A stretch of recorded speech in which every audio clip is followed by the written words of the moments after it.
Good morning. Good morning, ma'am. Good morning. Good morning, ma'am. Okay, good morning. എങ്ങനെയുണ്ടായിരുന്നു എല്ലാവരുടെ വിഷു ഒക്കെ നന്നായിട്ട് ആഘോഷിച്ചോ? Good morning, ma'am. Okay, good morning. Vishu ഒക്കെ ആഘോഷിച്ചോ എല്ലാവരും നന്നായിട്ട്? ഓക്കെ, ആഘോഷിച്ചു. നല്ലതായിരുന്നു അല്ലേ? ശരി. കുറച്ച് ദിവസങ്ങളായി നമ്മൾ കണ്ടിട്ട് അല്ലേ? നമുക്ക് ആ ക്ലാസ്സിലേക്ക് പോവാം കേട്ടോ. എല്ലാവരും വായിച്ചു നോക്കിയോ? എപ്പോഴെങ്കിലും സമയം കണ്ടെത്തിയോ വായിക്കാനായിട്ട്? വായിച്ചിരുന്നോ? ഇത്രയും ഭാഗം നമ്മൾ എടുത്ത വരെ വായിച്ചിരുന്നോ?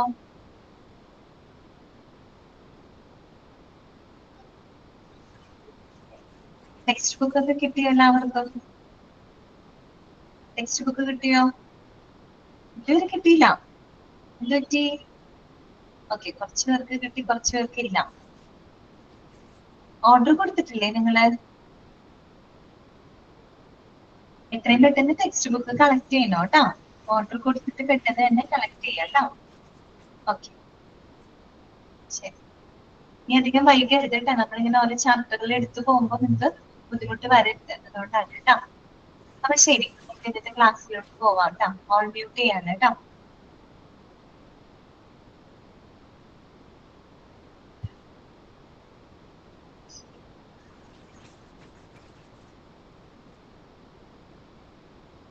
ഓക്കെ, അപ്പൊ നമ്മള് കഴിഞ്ഞ ക്ലാസ്സിൽ നമ്മൾ എവിടെയാണ് പറഞ്ഞു നിർത്തിയത്? ജിറിയാട്രിക്സ് വരെയാണ് നമ്മൾ പറഞ്ഞു നിർത്തിയത് കേട്ടോ. അതെനിക്ക് തോന്നുന്നു കുറച്ച് മാത്രമേ നമ്മൾ പറഞ്ഞുള്ളൂ, കംപ്ലീറ്റ് ചെയ്യാനായിട്ട് നമുക്ക് പറ്റിയിട്ടില്ല. അപ്പോ ബാക്കി എല്ലാ ഡിപ്പാർട്ട്മെന്റുകളും നമ്മളിപ്പോ ഏതൊക്കെ ഡിപ്പാർട്ട്മെന്റുകൾ പഠിച്ചു? നമ്മള് ഔട്ട് പേഷ്യന്റ് ഡിപ്പാർട്ട്മെന്റ്, അതുപോലെ തന്നെ കാഷ്വാലിറ്റി, കാർഡിയോളജി, അനസ്തേഷ്യോളജി, അതുപോലെ തന്നെ ICU അല്ലെ, ഇന്റൻസീവ് കെയർ യൂണിറ്റ് അഥവാ ക്രിട്ടിക്കൽ കെയർ യൂണിറ്റ്, പിന്നെ ഡെർമറ്റോളജി, ENT, പിന്നെ എന്താണ് എൻഡോക്രൈനോളജി, പിന്നെ ജെറിയാട്രിക്സ് വരെ നമ്മൾ ജസ്റ്റ് ഒന്ന് പറഞ്ഞു അല്ലെ. ഇത്രയാണ് നമ്മൾ എടുത്തിട്ടുള്ള ഡിപ്പാർട്ട്മെന്റുകൾ കേട്ടോ. അപ്പൊ നമുക്ക് ഇന്ന് ജെറിയാട്രിക്സ് ഒന്നുകൂടെ നമുക്കൊന്ന് പറയാം കേട്ടോ. അപ്പൊ ശ്രദ്ധിക്കാം കേട്ടോ. എന്താണ് ജെറിയാട്രിക്സ് എന്ന് പറഞ്ഞു കഴിഞ്ഞാല്? എന്താണ് ജെറിയാട്രിക്സ് എന്ന് പറഞ്ഞു കഴിഞ്ഞാല്? വാർദ്ധക്യ സഹജമായിട്ടുള്ള പ്രശ്നങ്ങളെ അല്ലെ കൈകാര്യം ചെയ്യുന്ന ഹോസ്പിറ്റലിലെ ഒരു ഡിപ്പാർട്ട്മെന്റ് ആണ് ജെറിയാട്രിക്സ് എന്ന് പറയുന്നത് അല്ലെ. ഓൾഡ് ഏജ്ഡ് ആയിട്ടുള്ള ആളുകൾ അല്ലെ, പ്രായം ചെന്ന ആളുകൾക്ക് വാർദ്ധക്യ സഹജമായിട്ട് വരുന്ന പ്രോബ്ലംസുകൾ, അതിന്റെ രോഗനിർണയം, അതുപോലെ തന്നെ ചികിത്സ എന്നിവയെല്ലാം കൈകാര്യം ചെയ്യുന്ന ഹോസ്പിറ്റലിലെ ഒരു ഡിപ്പാർട്ട്മെന്റ് ആണ് ഇതെന്ന് പറയുന്നത് ജെറിയാട്രിക്സ്. ഓക്കെ, നോക്കാം. This department is usually equipped with doctors specialized in geriatric medicine, since the elderly suffer from a wide range of illnesses and seek the treatment for. നമുക്കറിയാം അല്ലെ, പ്രായം ചെല്ലുമ്പോൾ ഒരുപാട് അസുഖങ്ങൾ വരും അല്ലെ. പ്രത്യേകിച്ച് നമുക്ക് ആ ഒരു ചെറുപ്പം കാലത്തെ നമ്മൾ ഓടി നടന്ന പോലെ അല്ലെങ്കിൽ ചാടി നടന്ന പോലെയൊക്കെ പ്രായം ചെല്ലുമ്പോൾ ചെയ്യാനായിട്ട് പറ്റുമോ? ഇല്ല. നമ്മുടെ അസ്ഥികൾക്കൊക്കെ അല്ലെ ബോൺസ് ഒക്കെ നമ്മുടെ എന്താണ് ക്ഷയിക്കാനായിട്ട് തുടങ്ങും. പിന്നെ പ്രായം ചെല്ലുന്തോറും ഒരുപാട് അസുഖങ്ങൾ വരാനായിട്ട് തുടങ്ങും. അപ്പൊ ഏതൊക്കെ അസുഖങ്ങൾക്കാണ് അവിടെ ട്രീറ്റ്മെന്റുകൾ പ്രൊവൈഡ് ചെയ്യുന്നത്? കുറച്ച് അസുഖങ്ങൾ അവിടെ കൊടുത്തിട്ടുണ്ട്, ലിസ്റ്റ് ഔട്ട് ചെയ്തിട്ടുണ്ട്. അത് പ്രത്യേകം നിങ്ങൾ നോട്ട് ചെയ്ത് വെക്കണം കേട്ടോ. ഏതൊക്കെയാണ്? ഒന്നാമത്തത് സ്ട്രോക്ക് അല്ലെ. സ്ട്രോക്ക് എന്താണ് നമുക്കറിയാം, നമ്മുടെ ബ്രെയിനിലോട്ടുള്ള തലച്ചോറിലോട്ടുള്ള ആ ഒരു രക്തസ്രാവം കുറയുമ്പോൾ അല്ലെങ്കിൽ നമ്മുടെ രക്തം കട്ട പിടിക്കുന്ന അവസ്ഥയിൽ എന്താ വരുന്ന ഒരു സാഹചര്യമാണ് സ്ട്രോക്ക് എന്ന് പറയുന്നത് അല്ലെ. അപ്പൊ നമ്മുടെ ഹാർട്ടിലേക്കുള്ള എന്താണ് ബ്ലഡ് ഫ്ലോ കുറയുമ്പോൾ ഹാർട്ട് അറ്റാക്ക് വരില്ലേ, എന്നതുപോലെ നമ്മുടെ ബ്രെയിനിലേക്കുള്ള തലച്ചോറിലേക്കുള്ള ആ ഒരു രക്തപ്രവാഹത്തിന് കുറവ് സംഭവിക്കുമ്പോൾ, അതിന് അവിടെ ക്ലോട്ടിംഗ് ഒക്കെ വരികയാണെങ്കിൽ ബ്ലോക്ക് ആവുമ്പോൾ വരുന്നൊരവസ്ഥയാണ് ഇത് സ്ട്രോക്ക് എന്ന് പറയുന്നത് അല്ലെ. പക്ഷാഘാതം എന്നൊക്കെ നമുക്ക് പറയാം മലയാളത്തില്. അപ്പൊ സ്ട്രോക്ക് വന്ന് കറക്റ്റ് ആയിട്ടുള്ള സമയത്ത് നമ്മൾ ട്രീറ്റ്മെന്റ് എടുത്തില്ല എന്നുണ്ടെങ്കിൽ ചിലപ്പോൾ നമ്മുടെ ശരീരം തളർന്നു പോകുകയോ അതിൽ ഏതെങ്കിലും ഒരു സൈഡൊക്കെ നമ്മുടെ തളർന്നു പോകാനായിട്ട് കാരണമാകും. ഓക്കെ, അപ്പൊ സ്ട്രോക്ക് എന്ന് പറയുന്നത് ഇപ്പോ പ്രായം ചെയ്യുന്ന ആളുകൾക്ക് തന്നെ അസുഖത്തിലാണ് പെടുത്തിയിരിക്കുന്നത്. ചെറുപ്പക്കാർക്കും വരാറുണ്ട് കേട്ടോ സ്ട്രോക്ക്. പിന്നെ എന്താണ് പറയുന്നത്? Gastro enterology. എന്താണ് ഗ്യാസ്ട്രോ എൻറ്ററോളജി? നമ്മൾ പ്രത്യേക ഡിപ്പാർട്ട്മെന്റ് ആയിട്ട് തന്നെ അത് പഠിക്കുന്നുണ്ട് കേട്ടോ. എന്തായിരിക്കും ഗ്യാസ്ട്രോ എൻറ്ററോളജി എന്ന് പറഞ്ഞാൽ? ആമാശയ സംബന്ധമായിട്ട് അല്ലെങ്കിൽ ഉദര സംബന്ധമായിട്ട് വരുന്ന പ്രശ്നങ്ങൾ. ഇപ്പൊ പ്രായം ചെല്ലുന്തോറും നമ്മുടെ ഡൈജഷൻ അല്ലെ, നമ്മുടെ ഡൈജഷൻ ആ ഒരു ദഹന പ്രക്രിയയൊക്കെ കുറയുമ്പോൾ എന്താവാൻ തുടങ്ങും, സ്ലോ ആവാൻ തുടങ്ങും അല്ലെ. ആ ഒരു അതിൽ അവിടെയെല്ലാം ഈ പറയുന്ന ദഹന പ്രക്രിയയൊക്കെ കുറയാനായിട്ട് തുടങ്ങും. ഗ്യാസ്ട്രിക് ആയിട്ടുള്ള ഗ്യാസ്ട്രോ എൻട്രോളജി പ്രോബ്ലംസുകളൊക്കെ ഉണ്ടാവാനുള്ള ചാൻസസും കൂടുതലാണ് അല്ലെ. അപ്പൊ അത്തരത്തിലുള്ള പ്രശ്നങ്ങൾ കേട്ടോ, ഗ്യാസ്ട്രോ എൻട്രോളജി. പിന്നെ ഡയബറ്റിസ് പ്രമേഹം എന്ന് പറയുമ്പോൾ ഇപ്പൊ പ്രായം ചെന്നവർക്ക് മാത്രമല്ല ചെറുപ്പക്കാരിലും എന്തുണ്ട്, ഡയബറ്റിസ് ഉണ്ട് അല്ലെ. ഓക്കെ, അപ്പൊ എന്തായാലും ഇവിടെ പഠിക്കാതെ ഡയബറ്റിസ് കേട്ടോ, പ്രമേഹം. പിന്നെ എന്താണ് പറയുന്നത്, ലോക്കോമോട്ടേഴ്സ് പ്രോബ്ലംസ്. എന്താണ് ലോക്കോമോട്ടേഴ്സ് പ്രോബ്ലംസ് എന്ന് പറഞ്ഞു കഴിഞ്ഞാല് അതായത് മൂവ്മെന്റ്സുമായിട്ട് ബന്ധപ്പെട്ട പ്രോബ്ലംസ് ആണ് കേട്ടോ. അതായത് ചലനവുമായിട്ട് ബന്ധപ്പെട്ട പ്രശ്നങ്ങള്. പ്രത്യേകിച്ച് അറിയാലോ, പ്രായം ചെല്ലുമ്പോ പഴയ പോലെ ഓടാനും ചാടാനും ഒന്നും സാധിക്കില്ല അല്ലെ. ചിലപ്പോൾ നമുക്ക് കൈക്ക് എന്തെങ്കിലും ബലക്കുറവൊക്കെ അനുഭവപ്പെടും. ചിലപ്പോൾ നമ്മൾ എന്തെങ്കിലും പിടിക്കുമ്പോൾ നമുക്കൊരു എന്താ പറയാ, ഒരു ഗ്രിപ്പ് കിട്ടാത്തൊരവസ്ഥ. അതൊക്കെ ലോക്കോമോട്ടീവ് പ്രോബ്ലംസ് ആണ്, മൂവ്മെന്റ്സിൽ വരുന്ന ഒരു പ്രശ്നങ്ങളാണ് കേട്ടോ. അപ്പൊ ലോക്കോമോട്ടീവ്സ് പ്രോബ്ലംസ്. അതുപോലെ തന്നെ സിങ്കോപ്പ്. എന്താണ് സിങ്കോപ്പ് എന്ന് പറഞ്ഞു കഴിഞ്ഞാല്, സിങ്കോപ്പ് എന്ന് പറഞ്ഞു കഴിഞ്ഞാല് ബോധക്ഷയമാണ് കേട്ടോ. അറിയാത്തവരൊന്ന് എഴുതി വെക്കണം കേട്ടോ. സിങ്കോപ്പ് എന്ന് പറഞ്ഞ എന്താണ്, ബോധക്ഷയമാണ് കേട്ടോ. അതൊക്കറിയാലോ, പ്രായം ചെല്ലുന്തോറും നമുക്ക് ഓർമ്മക്കുറവുകള്, തലച്ചോറിലെ തുള്ളി രക്തപ്രവാഹം ഒക്കെ ഇങ്ങനെ കുറയാനായിട്ട് തുടങ്ങും. ഇടയ്ക്കൊരു ബോധം മറിച്ചിലും ബോധക്ഷയമൊക്കെ വരാനായിട്ട് തുടങ്ങും. അങ്ങനെയുള്ള പ്രശ്നങ്ങള്. അതുപോലെ തന്നെ എന്താണ്, ബോൺ ഡിസീസ് അല്ലെ, അസ്ഥിരോഗങ്ങള്. ഓക്കെ, അസ്ഥികളൊക്കെ ക്ഷയിക്കാനായിട്ട് തുടങ്ങും അല്ലെ. ഒരു 30 വയസ്സൊക്കെ കഴിയുമ്പോൾ തന്നെ നമ്മളുടെ ബോൺസ് ഒക്കെ കുറെ കൂടെ എന്താവാൻ തുടങ്ങും, ഫ്രജൈലാവാനായിട്ട് തുടങ്ങും അല്ലെ, വീക്ക് ആവാനായിട്ട് തുടങ്ങും. അതുകൊണ്ടാണ് നമ്മൾ കാൽസ്യം സപ്ലിമെന്റ്സ് ഒക്കെ കഴിക്കണം എന്ന് പറയുന്നത് കേട്ടോ. അപ്പൊ ഒത്തിരി പ്രായം ചെല്ലുമ്പോഴേക്കും ബോൺ ഡിസീസുകളൊക്കെ വരാൻ തുടങ്ങും അല്ലെ, അസ്ഥിരോഗങ്ങളൊക്കെ വരാനായിട്ട് തുടങ്ങും. മുട്ട് തേയ്മാനങ്ങള് അല്ലെ, പലവർക്കും മുട്ടിന്റെ വേദന, അങ്ങനെയൊക്കെ പ്രശ്നങ്ങളൊക്കെ കേട്ടിട്ടില്ലേ നിങ്ങള്. ഓക്കെ, അപ്പൊ ഇത്തരത്തിലുള്ള പ്രോബ്ലംസുകൾ, ഏതൊക്കെ പ്രോബ്ലംസുകളാണ് നമ്മൾ പറഞ്ഞത്, stroke, gastroenterology, diabetes problems, locomotors problems, syncope, bone disease. ഇങ്ങനെയുള്ള അസുഖങ്ങൾക്കൊക്കെ ഏത് ഡിപ്പാർട്ട്മെന്റ് സർവീസ് പ്രൊവൈഡ് ചെയ്യുന്നുണ്ട്, ജെറിയാട്രിക്സ് ഡിപ്പാർട്ട്മെന്റ് ട്രീറ്റ്മെന്റ് പ്രൊവൈഡ് ചെയ്യുന്നുണ്ട് അല്ലെ. ഓക്കെ, ക്ലിയർ ആണോ? ഇത്രയും പറഞ്ഞ കാര്യങ്ങൾ ഓക്കെ ആണോ, നിങ്ങൾക്ക് മനസ്സിലായോ? ഓക്കെ, ഇനി നോക്കാം കേട്ടോ. This department also provides a range of community services such as home mobile therapy units, palliative care, and this department is often connected with other community centers.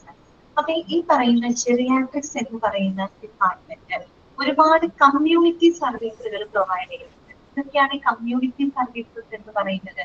നോക്കിക്കേ, such as home mobile therapy unit അല്ലെ, home mobile therapy unit. അതായത് ഇപ്പൊ പ്രായം ചെന്നിട്ടുള്ള ആളുകൾ ഉണ്ടായിരിക്കും, അതും bed ridden ആയിട്ടുള്ള കിടപ്പ് രോഗികളൊക്കെ വീട്ടിലുണ്ടെങ്കിൽ ചിലപ്പോൾ അവർക്ക് എന്താ പറയുക, ഹോസ്പിറ്റലിൽ വന്നിട്ട് ട്രീറ്റ്മെന്റ് എടുക്കാൻ പറ്റിയ ഒരു സാഹചര്യം ഉണ്ടാവണമെന്നില്ല.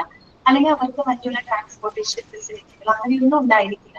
അപ്പോൾ അങ്ങനെയുള്ള ആളുകൾക്ക് വേണ്ടിയിട്ട്, പ്രത്യേകിച്ച് കിടപ്പ് രോഗികളായിട്ടുള്ള വയസ്സായിട്ടുള്ള ആളുകളൊക്കെ ഉണ്ടെങ്കിൽ അവർക്ക് എന്താണ്, വീട്ടിൽ ചെന്നുകൊണ്ട് അല്ലെ, വീട്ടിൽ വാഹനത്തിൽ ചെന്നുകൊണ്ട് അവർക്ക് ആവശ്യമായിട്ടുള്ള പരിചരണങ്ങളൊക്കെ കൊടുക്കുന്ന ഹോം മൊബൈൽ തെറാപ്പി യൂണിറ്റുകൾ, കമ്മ്യൂണിറ്റി സർവീസുകളാണ് അല്ലെ.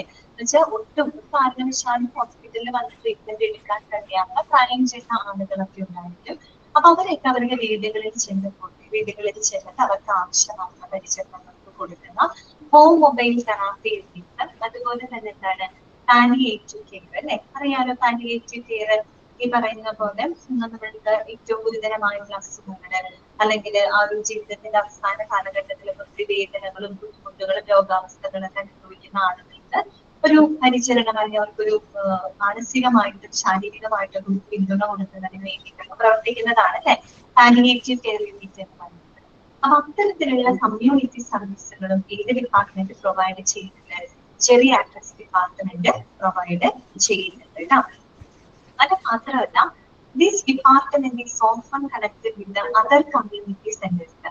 അപ്പോ ഈ പറയുന്ന ഡിപ്പാർട്ട്മെന്റ് മറ്റുള്ള പല കമ്മ്യൂണിറ്റി സെന്ററുകളുമായിട്ടും എന്താണ്, കണക്റ്റഡ് ആണ് അല്ലെ. കമ്മ്യൂണിറ്റി സെന്ററുകൾ എന്ന് പറഞ്ഞാൽ എന്താണ് ഉദ്ദേശിക്കുന്നത്, നമ്മുടെ സൊസൈറ്റിയിൽ അല്ലെങ്കിൽ നമ്മുടെ കമ്മ്യൂണിറ്റിയിൽ ആളുകൾക്ക് അവരുടെ ആവശ്യങ്ങൾ നിറവേറ്റി കൊടുക്കുന്നതിന് വേണ്ടിയിട്ട് ഒരുപാട് കമ്മ്യൂണിറ്റി സെന്ററുകളൊക്കെ പ്രവർത്തിക്കുന്നുണ്ട്.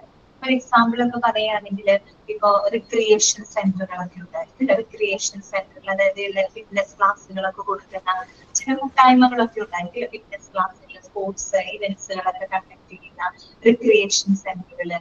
അതുപോലെ തന്നെ സീനിയർ സെന്ററുകൾ, അതായത് ഇപ്പൊ വയോജനങ്ങള്, വയസ്സായിട്ടുള്ള ആളുകളുടെ കൂട്ടായ്മകള്, അതുപോലെ തന്നെ ജൂനിയർ സെന്ററുകളുണ്ട് അല്ലെ, യൂത്ത് സെന്ററുകളൊക്കെ ഉണ്ട്, ചെറുപ്പക്കാരായിട്ടുള്ള ആളുകളുടെ കൂട്ടായ്മകള്. അപ്പൊ അങ്ങനെയൊക്കെയുള്ള ഒരുപാട് കമ്മ്യൂണിറ്റി സെന്ററുകൾ വന്നിട്ടും ഈ പറയുന്ന ജെറിയാട്രിക് ഡിപ്പാർട്ട്മെന്റ് കൂടുതൽ എന്താണ് കണക്റ്റഡ് ആണ്. ഓക്കെ, അപ്പൊ ജെറിയാട്രിക് എന്ന് പറയുന്ന ഡിപ്പാർട്ട്മെന്റിന്റെ സേവനം ഹോസ്പിറ്റലിൽ മാത്രം ഒതുങ്ങുന്നതല്ല, പിന്നെ ഇങ്ങനെയും കൂടിയാണ് അവർ പുറത്തോട്ട്, ഹോസ്പിറ്റലിന് പുറത്തോട്ടുള്ള മറ്റു പല കമ്മ്യൂണിറ്റി സേവനങ്ങളുമായിട്ടും കമ്മ്യൂണിറ്റി സെന്ററുകളുമായിട്ടും നമുക്ക് എന്താണ് കണക്റ്റഡ് ആണ്. പ്രത്യേകിച്ച് പ്രായം ചെന്നിട്ടുള്ള ആളുകളാകുമ്പോൾ അവർക്ക് അവസാന പ്രായാധിക്യമുള്ള ഒരുപാട് അസുഖങ്ങൾ വരും. അപ്പൊ എപ്പോഴും ഹോസ്പിറ്റൽ ട്രീറ്റ്മെന്റിന് എപ്പോൾ പോസിബിൾ ആവണമെന്നില്ല, പറഞ്ഞുള്ളതധികം വീടുകളിൽ തന്നെ ചികിത്സിക്കപ്പെടാൻ അവർക്ക് വേണ്ട പരിചരണങ്ങളൊക്കെ കൊടുക്കണം. ആ രീതിയിൽ ജെറിയാട്രിക്കിന്റെ സർവീസുകൾ പുറത്തേക്കും കൂടെ, അതായത് കമ്മ്യൂണിറ്റിയിലേക്കും കൂടെ സ്പ്രെഡ് ചെയ്യുന്നുണ്ട് കേട്ടോ. അങ്ങനെ കൂടെ മനസ്സിലാക്കിയിട്ടുണ്ട്. ക്ലിയർ ആയോ പറഞ്ഞത്? ഓക്കെയാണ്. നിങ്ങൾക്ക് ജെറിയാട്രിക് ഡിപ്പാർട്ട്മെന്റിന് മറക്കുമോ നിങ്ങള്? ജെറിയാട്രിക്സ് എന്ന് പറഞ്ഞു കഴിഞ്ഞാല് ഓൾഡ് ഏജ്ഡ് ആയിട്ടുള്ള, വയസ്സായിട്ടുള്ള, പ്രായം ചെന്നിട്ടുള്ള ആളുകൾക്ക് ചികിത്സ കൊടുക്കുന്ന ഡിപ്പാർട്ട്മെന്റ് ആണ് കേട്ടോ. അപ്പൊ ഈ എന്താ പറയാ അസുഖങ്ങൾ, ഇത്രയും ഡിസീസുകളുടെ ലിസ്റ്റ് ചെയ്തിട്ടുണ്ട്. അപ്പൊ അതൊന്നും നിങ്ങൾ നോട്ട് ചെയ്ത് വെക്കണം. ഓക്കെ, നെക്സ്റ്റ് വരുന്നത് കേട്ടോ, അടുത്ത ഡിപ്പാർട്ട്മെന്റ് ആണ് ജനറൽ മെഡിസിൻ. ഇത് ഡിപ്പാർട്ട്മെന്റ് ആണ് ജനറൽ മെഡിസിൻ. പലപ്പോഴും നമ്മള് ഹോസ്പിറ്റലിലൊക്കെ പോകുമ്പോൾ കാണുന്ന ഒരു ഡിപ്പാർട്ട്മെന്റ് ആണ് അല്ലെ, ജനറൽ മെഡിസിൻ എഴുതി കണ്ടിട്ടില്ലേ നിങ്ങൾ? ഓക്കെ, അപ്പൊ ആ ഒരു ഡിപ്പാർട്ട്മെന്റ് എന്താണ് ശ്രദ്ധിക്കാം. Internal medicine or general medicine is the medical specialty that deals with the prevention, diagnosis and treatment of adult diseases. കേട്ടോ, അണ്ടർലൈൻ ചെയ്ത് വെക്കാം കേട്ടോ, ടെക്സ്റ്റുകളിൽ അണ്ടർലൈൻ ചെയ്ത് വെക്കാം. എന്താണ് ജനറൽ മെഡിസിന് പറയുന്ന മറ്റൊരു പേരാണിത് ഇന്റേണൽ മെഡിസിൻ. എന്താണ് പറയാ? Internal medicine. ഫസ്റ്റ് പോയിന്റ് ആണ് കേട്ടോ. General medicine is also known as the internal medicine എന്ന് അറിയപ്പെടുന്നു. ചിലപ്പോൾ option external medicine, eclectic medicine എന്നൊക്കെ പറഞ്ഞ് കാണും കേട്ടോ. അപ്പൊ ജനറൽ മെഡിസിന് പറയുന്ന മറ്റു പേരെന്താണ്? ഇന്റേണൽ മെഡിസിൻ എന്നും പറയാറുണ്ട് കേട്ടോ. എന്താണ് ഈ ഡിപ്പാർട്ട്മെന്റിന്റെ റെസ്പോൺസിബിലിറ്റി? എന്താണ്? Internal medicine or general medicine is the medical speciality that deals with the prevention, diagnosis and treatment of adult diseases. അല്ലെ, അതായത് പ്രായം പൂർത്തിയായിട്ടുള്ള ആളുകൾ കേട്ടോ. പ്രായം ചെന്ന ആളുകളല്ല കേട്ടോ, അത് ജെറിയാട്രിക്സ് ആണ്. ഇവിടെ അഡൽട്ട് ഡിസീസസ് ആണ്, പ്രായപൂർത്തിയായിട്ടുള്ള ആളുകൾ അല്ലെ. അങ്ങനെയുള്ള ആളുകളുടെ രോഗവുമായിട്ട് ബന്ധപ്പെട്ട രോഗങ്ങള്, അതിന്റെ പ്രിവെൻഷൻ, പ്രതിരോധം, രോഗനിർണയം, ചികിത്സ എന്നിവയുമായിട്ടൊക്കെ ബന്ധപ്പെട്ട ഹോസ്പിറ്റൽ ഡിപ്പാർട്ട്മെന്റ് ആണ് ജനറൽ മെഡിസിൻ എന്ന് പറയുന്നത് കേട്ടോ. ഓക്കെ, അടുത്തത് നോക്കൂ, ജനറൽ പ്രാക്ടീഷണർ, GP എന്നാണ് നമ്മൾ ഷോർട്ട് ആക്കി പറയാം. GP, ജനറൽ പ്രാക്ടീഷണർ, അഥവാ അദ്ദേഹത്തിന് ഫിസിഷ്യൻ എന്ന് പറയും. ഫിസിഷ്യൻ എന്ന് പറഞ്ഞാൽ നമുക്കറിയാം അല്ലെ, നമ്മൾ എപ്പോഴും പറയുന്നതാണ് ഫിസിഷ്യൻ. ഫിസിഷ്യൻ എന്ന് പറഞ്ഞാൽ ആരാണ്? ഡോക്ടർ തന്നെയാണ് അല്ലെ. അവർ തന്നെ നമുക്ക് എന്തും പറയാം, ജനറൽ പ്രാക്ടീഷണർ എന്ന് പറയാം കേട്ടോ. GP എന്നാണ് ഷോർട്ട് ആക്കി പറയാം. Is A physician who is not specialized in one particular area of medicine. അതാണ് ഫിസിഷ്യൻ എന്ന് പറഞ്ഞാൽ is A doctor who is not specialized in one particular area of medicine. മെഡിസിന്റെ ഏതെങ്കിലും ഒരു പർട്ടിക്കുലർ ഏരിയയില് മാത്രമായിട്ട് സ്പെഷ്യലൈസ് ചെയ്യാത്ത ഡോക്ടേഴ്സിനെയാണ് നമ്മൾ ഫിസിഷ്യൻ എന്ന് പറയുന്നത് കേട്ടോ. അതാണ് is not specialised in one particular area of medicine. അതായത് മെഡിസിന്റെ ഒരു പെർട്ടിക്കുലർ ഏരിയയിൽ മാത്രം സ്പെഷ്യലൈസ് ചെയ്യാത്ത ഡോക്ടേഴ്സിനെയാണ് നമ്മൾ ഫിസിഷ്യൻ എന്ന് പറയുന്നത്. നമ്മള് കാർഡിയോളജിസ്റ്റ് എന്ന് പറയുന്നത് എന്തായിരിക്കും? He's A doctor who specialised in heart disease അല്ലെ. ഹാർട്ട് ഡിസീസസിന് സ്പെഷ്യലൈസ് ചെയ്തിട്ടുള്ളവരെയാണ് നമ്മൾ കാർഡിയോളജിസ്റ്റ് എന്ന് പറയുന്നത്. പൾമണോളജിസ്റ്റ് എന്ന് പറഞ്ഞാൽ എന്താണ്? Doctor who specialised in diseases of lungs, ശ്വാസകോശ സംബന്ധമായ പ്രശ്നങ്ങൾ കൈകാര്യം ചെയ്യുന്നതാണ്. നെഫ്രോളജിസ്റ്റ് എന്ന് പറയുന്നത് കിഡ്നി സ്പെഷ്യലിസ്റ്റ് ആണ്. അപ്പൊ അവരൊക്കെ സ്പെഷ്യലൈസ്ഡ് ഡോക്ടേഴ്സ് ആണ്. എന്ന് പറഞ്ഞാൽ ഒരു പെർട്ടിക്കുലർ ഏരിയ, ഇപ്പൊ ഹാർട്ട് എന്ന് പറയുന്ന ഒരു പെർട്ടിക്കുലർ ഏരിയ, ലങ്സ് എന്ന് പറയുന്ന ഭാഗം, അല്ലെങ്കിൽ കിഡ്നി എന്ന് പറയുന്ന ഒരു പെർട്ടിക്കുലർ ഏരിയയിൽ മാത്രം സ്പെഷ്യലൈസ് ചെയ്തിട്ടുള്ള ആളുകളാണ് അല്ലെ. പക്ഷെ നമ്മൾ പറയുന്ന ഫിസിഷ്യൻ എന്താണ്? Who is not specialised in one particular area of medicine. അവര് മെഡിസിന്റെ ഒരു പ്രത്യേക ഏരിയയിൽ, ഒരു പെർട്ടിക്കുലർ ഏരിയയിൽ മാത്രം സ്പെഷ്യലൈസ് ചെയ്തിട്ടുള്ളവരല്ല. പക്ഷെ എന്താണ് അത്? ജനറൽ മെഡിസിൻ എന്ന് പറയുന്ന വിഭാഗത്തിലാണ് അവർ എന്ത് ചെയ്തിട്ടുള്ളത്? സ്പെഷ്യലൈസ് ചെയ്തിട്ടുള്ളത്. പറഞ്ഞ മനസ്സിലായോ? അതായത് ഫിസിഷ്യൻ എന്ന് പറയുന്നത് സ്പെഷ്യലൈസ്ഡ് ഡോക്ടർ തന്നെയാണ്. പക്ഷെ അവരെന്താണ്? ജനറൽ മെഡിസിൻ എന്ന വിഭാഗത്തിലാണ് അവർ സ്പെഷ്യലൈസ് ചെയ്തിട്ടുള്ളത് കേട്ടോ. ജനറൽ മെഡിസിൻ എന്ന് പറയുമ്പോൾ അതിനകത്ത് എല്ലാം പെടും. അല്ലാതെ ഒരു പെർട്ടിക്കുലർ ഏരിയ മാത്രമല്ല. ഇപ്പൊ ലെൻസ് അല്ലെങ്കിൽ ഹാർട്ട്, കിഡ്നി എന്ന് പറയുന്ന ഒരു പെർട്ടിക്കുലർ ഏരിയയിൽ മാത്രമല്ല. ജനറൽ മെഡിസിൻ എന്ന് പറയുമ്പോൾ പൊതുവായിട്ടുള്ള എല്ലാതും അതിനകത്ത് പെടും. ഓക്കെ, അപ്പൊ ജനറൽ മെഡിസിൻ എന്ന് പറയുന്ന വിഭാഗത്തിൽ സ്പെഷ്യലൈസ് ചെയ്തിട്ടുള്ള വ്യക്തിയാണ് ഫിസിഷ്യൻ എന്ന് പറയുന്നത്. അതുകൊണ്ടാണ് അവർ പറഞ്ഞത് is not specialised in one particular area of medicine. ഒരു പെർട്ടിക്കുലർ ഏരിയ അല്ല. അപ്പൊ ഹാർട്ട്, ലെൻസ് അങ്ങനെ ഒരു പെർട്ടിക്കുലർ ഏരിയ അല്ല. പക്ഷെ ജനറൽ മെഡിസിൻ എന്ന വിഭാഗത്തിൽ സ്പെഷ്യലൈസ് ചെയ്തിട്ടുള്ള ഡോക്ടറാണ് ഫിസിഷ്യൻ എന്ന് പറയുന്നത്. ഓക്കെ ആണ്? മനസ്സിലായോ ഞാൻ പറഞ്ഞ കാര്യം? ക്ലിയർ ആണോ? ക്ലിയർ അല്ലേ ഞാൻ പറഞ്ഞത്? അപ്പൊ ഫിസിഷ്യനെ കേൾക്കുമ്പോൾ നിങ്ങൾ വിചാരിക്കരുത് അത് സ്പെഷ്യലൈസ്ഡ് ഡോക്ടർ അല്ലാന്ന് വിചാരിക്കരുത്. സ്പെഷ്യലൈസ്ഡ് തന്നെയാണ്.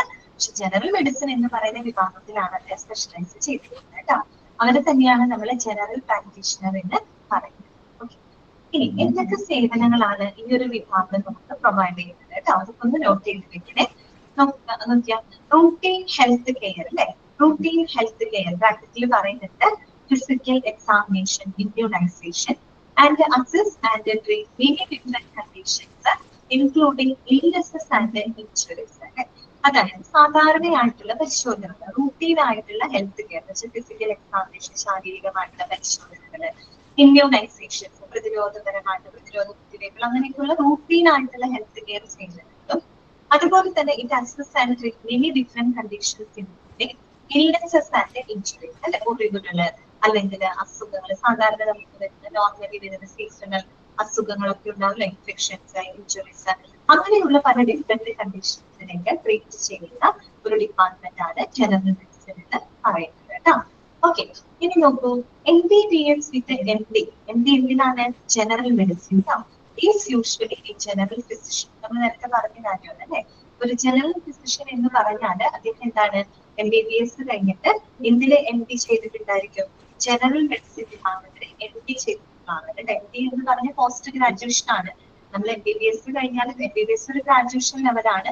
MBBS കഴിഞ്ഞ് കഴിഞ്ഞാൽ പിന്നെ എന്ത് ചെയ്യും? പോസ്റ്റ് ഗ്രാജുവേഷൻ ചെയ്യും. അതായത് സ്പെഷ്യലൈസ് ചെയ്യും. അതാണ് MD എന്ന് പറയുന്നത്. പോസ്റ്റ് ഗ്രാജുവേഷനിലാണോ ഇഷ്ടപ്പെടുന്ന സ്പെഷ്യലൈസ്ഡ് വിഭാഗത്തിൽ അവര് എന്ത് ചെയ്യുന്നു? MD എടുക്കും. തിരിച്ച് പോസ്റ്റ് ഗ്രാജുവേഷൻ ആണ്. അപ്പോഴാണ് ഒരു സ്പെഷ്യലൈസ്ഡ് ഡോക്ടർ ആവുന്നത്. അപ്പൊ ഈ ഒരു ഫിസിഷ്യൻ എന്ന് പറയുന്നത് എന്തിനാണ് MD എടുത്തിട്ടുള്ളത്? പോസ്റ്റ് ഗ്രാജുവേഷൻ എടുക്കുന്നത് സ്പെഷ്യലൈസ് ചെയ്യുന്നത് ജനറൽ മെഡിസിൻ എന്ന് പറയുന്ന വിഭാഗത്തിലാണ് കേട്ടോ. അത്രയുള്ള അപ്പൊ എന്താണ് ജനറൽ മെഡിസിൻ? അതിന് പറയുന്ന മറ്റൊരു പേരാണ് ഇന്റേണൽ മെഡിസിൻ എന്നാണ് പറയുന്നത്. പിന്നെ ആരാണ് ഒരു ജനറൽ പ്രാക്ടീഷണർ അഥവാ ഫിസിഷ്യൻ എന്ന് പറഞ്ഞു കഴിഞ്ഞാല്? ഫിസിഷ്യൻ എന്ന് പറഞ്ഞാൽ not specialised in one particular area of medicine. One particular area of medicine specialise ചെയ്തിട്ടില്ല. പക്ഷെ അത് സ്പെഷ്യലൈസ്ഡ് ആണ്. ഇതിലാണ് സ്പെഷ്യലൈസ് ചെയ്തിരിക്കുന്നത്? General medicine. അതിനകത്ത് എല്ലാം പെടും അല്ലെ. ജനറൽ മെഡിസിൻ എന്ന് പറയുന്ന വിഭാഗത്തിലാണ് അത് സ്പെഷ്യലൈസ് ചെയ്തിരിക്കുന്നത്. പിന്നെ എന്തൊക്കെ സേവനങ്ങളാണ് ഈ ഒരു ഡിപ്പാർട്ട്മെന്റ് പ്രൊവൈഡ് ചെയ്യുന്നത്? റൂട്ടീൻ ആയിട്ടുള്ള ഹെൽത്ത് കെയർ, അതുപോലെ തന്നെ ഡിഫറെന്റ് കണ്ടീഷൻസ് ലൈക്ക് ഇൻജുറീസ്, ഡിസീസസ് പോലെയുള്ള പല വ്യത്യസ്ത സാഹചര്യങ്ങളിലേക്ക് ട്രീറ്റ്മെന്റ്. ഓക്കെ, റൂട്ടീൻ ആയിട്ടുള്ള ഹെൽത്ത് കെയർ സേവനങ്ങൾ പ്രൊവൈഡ് ചെയ്യുന്ന ഡിപ്പാർട്ട്മെന്റ് ആണ് കേട്ടോ ജനറൽ മെഡിസിൻ എന്ന് പറയുന്നത്. ക്ലിയർ ആണോ? ഓക്കെ ആണോ? ആർക്കെങ്കിലും മനസ്സിലാവുന്നതിന് മെസ്സേജ് ചെയ്താൽ മതി കേട്ടോ. അടുത്ത വിഭാഗം നമുക്ക് നോക്കാം കേട്ടോ. നെക്സ്റ്റ് വിഭാഗമാണ് ഗാസ്ട്രോ എൻറ്ററോളജി. ഇത് വിഭാഗമാണ് ഗാസ്ട്രോ എൻറ്ററോളജി. എന്തായിരിക്കും ഗാസ്ട്രോ എൻറ്ററോളജി എന്ന് പറയുമ്പോൾ? എന്തുമായിട്ട് ബന്ധപ്പെട്ട വിഭാഗമായിരിക്കും? നമ്മുടെ സ്റ്റൊമക്ക്, അതുപോലെ തന്നെ നമ്മുടെ ഉദര സംബന്ധമായിട്ടുള്ള പ്രശ്നങ്ങളൊക്കെ കൈകാര്യം ചെയ്യുന്ന ഡിപ്പാർട്ട്മെന്റ് ആണ് അല്ലെ ഗാസ്ട്രോ എൻറ്ററോളജി. എൻറ്ററോ എന്നൊക്കെ കേൾക്കുമ്പോൾ, എൻറ്ററോ എന്ന് കേൾക്കുമ്പോൾ ഓർക്കുക അത് എന്താണ്? കുടല്, അതുപോലെ തന്നെ വയറ് സംബന്ധമായിട്ടൊക്കെ വരുന്ന പ്രശ്നങ്ങളാണ് കേട്ടോ. അപ്പൊ ഗാസ്ട്രോ എൻറ്ററോളജി എന്ന് പറഞ്ഞു കഴിഞ്ഞാല് അബ്ഡോമിനൽ റിലേറ്റഡ് മെഡിസിൻ ആണ് കേട്ടോ. അബ്ഡോമിൻ നമ്മുടെ ഉദര സംബന്ധമായിട്ട് കേട്ടോ, അബ്ഡോമിനൽ റിലേറ്റഡ് ആയിട്ടുള്ള ഒരു വൈദ്യശാസ്ത്രമാണ് ഗാസ്ട്രോ എൻറ്ററോളജി എന്ന് പറയുന്നത് കേട്ടോ. ഓക്കെ, അപ്പൊ നമുക്ക് നോക്കാം. This department deals with the abdominal related medicine. This department deals with the abdominal related medicine. ഉദര സംബന്ധമായിട്ടുള്ള പ്രശ്നങ്ങളെ കൈകാര്യം ചെയ്യുന്ന ഡിപ്പാർട്ട്മെന്റ് ആണ് ഗാസ്ട്രോ എൻറ്ററോളജി എന്ന് പറയുന്നത് കേട്ടോ. ഇത് deals with abdominal related medicine ആണ് കേട്ടോ. അത് കേൾക്കുമ്പോൾ നിങ്ങൾ ഓർക്കണം, അത് ഗാസ്ട്രോ എൻറ്ററോളജി ഡിപ്പാർട്ട്മെന്റ് ആണ്. ഇനി നോക്കാം, the diagnosis and the treatment of conditions. That effect the oesophagus, stomach, small intestine, അതുപോലെ തന്നെ large intestine, liver, pancreas, goal bladder, colon and rectum. അതായത് നമ്മൾ ഈ ഒരു ഗൈസ്ട്രോ എൻട്രോളജി വിഭാഗത്തിൽ വരുന്ന ഓർഗൻസുകൾ എന്തൊക്കെയാണ് കേട്ടോ. നമ്മളിപ്പോ എൻഡോക്രൈൻ സിസ്റ്റം പഠിച്ചപ്പോ അതിനകത്ത് ഉൾപ്പെടുന്ന കുറെ ഓർഗൻസുകൾ പരിചയപ്പെട്ടിട്ടുണ്ട്. എന്നതുപോലെ ഗൈസ്ട്രോ എൻട്രോളജി വിഭാഗവുമായിട്ട് ബന്ധപ്പെട്ടിരിക്കുന്ന അവയവങ്ങൾ ഏതൊക്കെയാണ് അതിന് കൃത്യമായിട്ട് നിങ്ങൾ നോട്ട് ചെയ്തിരിക്കണം. കാരണം അതിൽ ഏതെങ്കിലും ഒരു ഓർഗൻ തന്നിട്ട് അതുമായിട്ട് ബന്ധപ്പെട്ട പ്രശ്നങ്ങൾ ഏത് ഡിപ്പാർട്ട്മെന്റിലാണ് ഹാൻഡിൽ ചെയ്യുന്നത് ചോദിച്ചു കഴിഞ്ഞാൽ അത് നിങ്ങൾക്ക് ഐഡന്റിഫൈ ചെയ്യാനായിട്ട് പറ്റണം കേട്ടോ. അപ്പൊ നോക്കൂ, ഏതൊക്കെ ഭാഗങ്ങളാണ് വരുന്നത്, ഏതൊക്കെ അവയവങ്ങളെ ബാധിക്കുന്ന പ്രശ്നങ്ങളാണ് ഈ ഒരു ഡിപ്പാർട്ട്മെന്റ് ഹാൻഡിൽ ചെയ്യുന്നത്. Conditions that effect oesophagus. എന്താണ് ഈസോഫാഗസ് എന്ന് പറഞ്ഞാല്? ഈസോഫാഗസ് അന്നനാളമാണ് കേട്ടോ. എഴുതി വെക്കാണ്ട് അറിയാത്തവർ എഴുതി വെക്കണേ. ഈസോഫാഗസ് എന്ന് പറഞ്ഞാല് അന്നനാളമാണ് കേട്ടോ. അന്നനാളം അതായത് നമ്മുടെ മൗത്തിൽ നിന്ന് തുടങ്ങിയിട്ട് സ്റ്റൊമക്ക്, നമ്മുടെ ആമാശയം വരെ നീണ്ടു നിൽക്കുന്ന കുഴല് പോലെ ആ പൈപ്പ് പോലെയുള്ള ഭാഗമാണ് നമ്മുടെ ഈസോഫാഗസ് അഥവാ അന്നനാളം. അതിലൂടെയാണ് അല്ലെ നമ്മുടെ ഭക്ഷണമൊക്കെ കടന്നു പോകുന്നത്. So oesophagus. പിന്നെ എന്താണ് സ്റ്റൊമക്ക്? സ്റ്റൊമക്ക് എന്താണ്? ആമാശയം അല്ലെ, ആമാശയം. പിന്നെ സ്മോൾ ഇൻറ്റസ്റ്റൈൻ. ഇതാണ് സ്മോൾ ഇൻറ്റസ്റ്റൈൻ എന്ന് പറഞ്ഞാല് ചെറുകുടലാണ് കേട്ടോ. ഇതാണ് ചെറുകുടല്. അതുപോലെ തന്നെ ലാർജ് ഇൻറ്റസ്റ്റൈൻ വൻകുടലാണ് കേട്ടോ. വൻകുടല് ബ്രാക്കറ്റിൽ പറഞ്ഞിട്ടുണ്ട് കോളൻ എന്നാണ് പറയുന്നത്. കോളൻ ശരിക്കും പറഞ്ഞാല് നമ്മുടെ വൻകുടലിന് 3 ഭാഗങ്ങളുണ്ട്. 3 ഭാഗങ്ങളുണ്ട് നമ്മുടെ വൻകുടലിന്. ഏറ്റവും ബിഗിനിങ് ഭാഗത്തിന് നമ്മള് സീക്കം എന്നാണ് പറയാ. അതൊന്നും ചോദിക്കില്ല, അത് അറിഞ്ഞിരിക്കുക കേട്ടോ.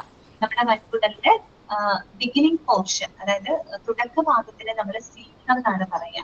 അതുപോലെ തന്നെ അതിന്റെ മിഡിൽ പാർട്ട് ഉണ്ടല്ലോ, നടുഭാഗം, major part of the large ഇൻറ്റസ്റ്റൈനെയാണ് നമ്മള് കോളൻ എന്ന് പറയുന്നത് കേട്ടോ. എന്താണ് പറയുക? കോളൻ എന്നാണ് പറയുക കേട്ടോ. അതുപോലെ തന്നെ ending part of the large intestine. Large ഇൻറ്റസ്റ്റൈന്റെ അവസാന ഭാഗം ഉണ്ടല്ലോ, എൻഡിങ് പാർട്ട്, അതിനെയാണ് നമ്മള് റെക്റ്റം എന്നാണ് പറയുക. എന്താണ് പറയുക? റെക്റ്റം. റെക്റ്റം എന്നൊക്കെ പറയുമ്പോൾ മലാശയം എന്നൊക്കെയുള്ള അർത്ഥമാണ് കേട്ടോ, റെക്റ്റം. അപ്പൊ ഇവിടെ പറഞ്ഞിരിക്കുന്നത് കോളൻ എന്ന് പറയുമ്പോൾ വൻകുടലിന്റെ ആ മിഡിൽ പാർട്ടാണ് കേട്ടോ. ആ നടുഭാഗം ആണ് ഉദ്ദേശിക്കുന്നത്. ബിഗിനിങ് പാർട്ടിന് സീക്കം എന്നും മിഡിൽ പാർട്ടിന് കോളൻ എന്നും എൻഡിങ് പാർട്ടിന് നമ്മള് റെക്റ്റം എന്നാണ് പറയുന്നത്. അതുകൊണ്ടാണ് ലാർജ് ഇൻറ്റസ്റ്റൈന്റെ ബ്രാക്കറ്റിൽ കോളൻ എന്ന് കൊടുത്തിരിക്കുന്നത് കേട്ടോ. അതുപോലെ തന്നെ ലിവർ അല്ലെ, കരള്. പിന്നെ എന്താണ്? പാൻക്രിയാസ്. പാൻക്രിയാസ് നമ്മൾ പഠിച്ചിരുന്നു അല്ലെ, ഇവിടെ പഠിച്ചു, എൻഡോക്രൈനിൽ പഠിച്ചില്ലേ, ആഗ്നേയഗ്രന്ഥി അല്ലെ, പാൻക്രിയാസ്. പിന്നെ എന്താണ്? ഗോൾ ബ്ലാഡർ അല്ലെ, പിത്താശയം, പിത്തസഞ്ചി എന്നൊക്കെ പറയും. നമ്മുടെ ലിവർ ഉത്പാദിപ്പിക്കുന്ന, കരൾ ഉത്പാദിപ്പിക്കുന്ന ആ ഒരു പിത്തരസം എവിടെ സ്റ്റോർ ചെയ്തിരിക്കുന്നത്? ഗോൾ ബ്ലാഡറിനകത്താണ് അല്ലെ, പിത്താശയത്തിനകത്താണ്. അതുപോലെ തന്നെ colon and rectum. Colon and rectum എന്ന് പറയുന്നത് ഇതിന്റെ ഭാഗം തന്നെയാണ്, വൻകുടലിന്റെ ഭാഗമാണ് കേട്ടോ. ഓക്കെ, ഇത്രയും ഭാഗങ്ങളുമായിട്ട് ബന്ധപ്പെട്ട ഈ പറയുന്ന ട്രീറ്റ്മെന്റുകള്, രോഗനിർണയമൊക്കെ നടത്തുന്ന ഒരു ഡിപ്പാർട്ട്മെന്റ് ആണ് ഗൈസ്ട്രോ എൻറ്ററോളജി എന്ന് പറയുന്നത്. ഓക്കെ,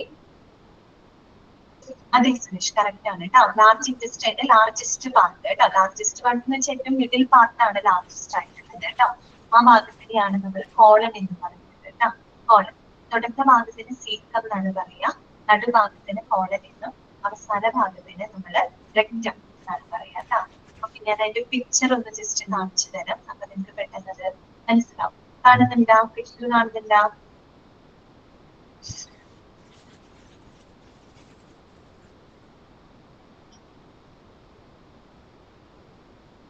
കാണുന്നില്ല? ഓക്കെ, അപ്പൊ നോക്കി ഈ പറഞ്ഞ ഭാഗങ്ങളൊക്കെ അതിനകത്ത് വരുന്നുണ്ട് കേട്ടോ. ഏതൊക്കെയാന്ന് നോക്കി? ഈസോഫാഗസ് കണ്ടോ, അന്നനാളം കണ്ടോ, നമ്മുടെ മൗത്തിൽ നിന്ന് തുടങ്ങി സ്റ്റൊമക്ക് വരെ അവസാനിക്കുന്ന ആ ഒരു നീണ്ട പൈപ്പ് പോലെയുള്ള ഭാഗമാണ് കേട്ടോ. ഈസോഫാഗസ് എന്നാണ് പറയാ, അന്നനാളം കേട്ടോ. പിന്നെ നമ്മൾ പറഞ്ഞത് എന്താണ്? സ്റ്റൊമക്ക് വരും, ആമാശയം വരുന്നുണ്ട്, അതുപോലെ തന്നെ ലിവർ വരുന്നുണ്ട്, പിന്നെ ചെറുകുടൽ അല്ലെ, നോക്കി ഗോൾ ബ്ലാഡർ കണ്ടോ. നമ്മുടെ ഗോൾ ബ്ലാഡർ എവിടെയാ നോക്കി? പിത്താശയം നമ്മുടെ ലിവറിന്റെ ഏകദേശം താഴ്ഭാഗത്തായിട്ടാണ്. ലിവർ ഉത്പാദിപ്പിക്കുന്ന വയലുണ്ടല്ലോ, പിത്തരസം ഉണ്ടല്ലോ, അത് ഈ ഗോൾ ബ്ലാഡറിനകത്താണ് സ്റ്റോർ ചെയ്ത് വെച്ചിട്ടുണ്ട് കേട്ടോ.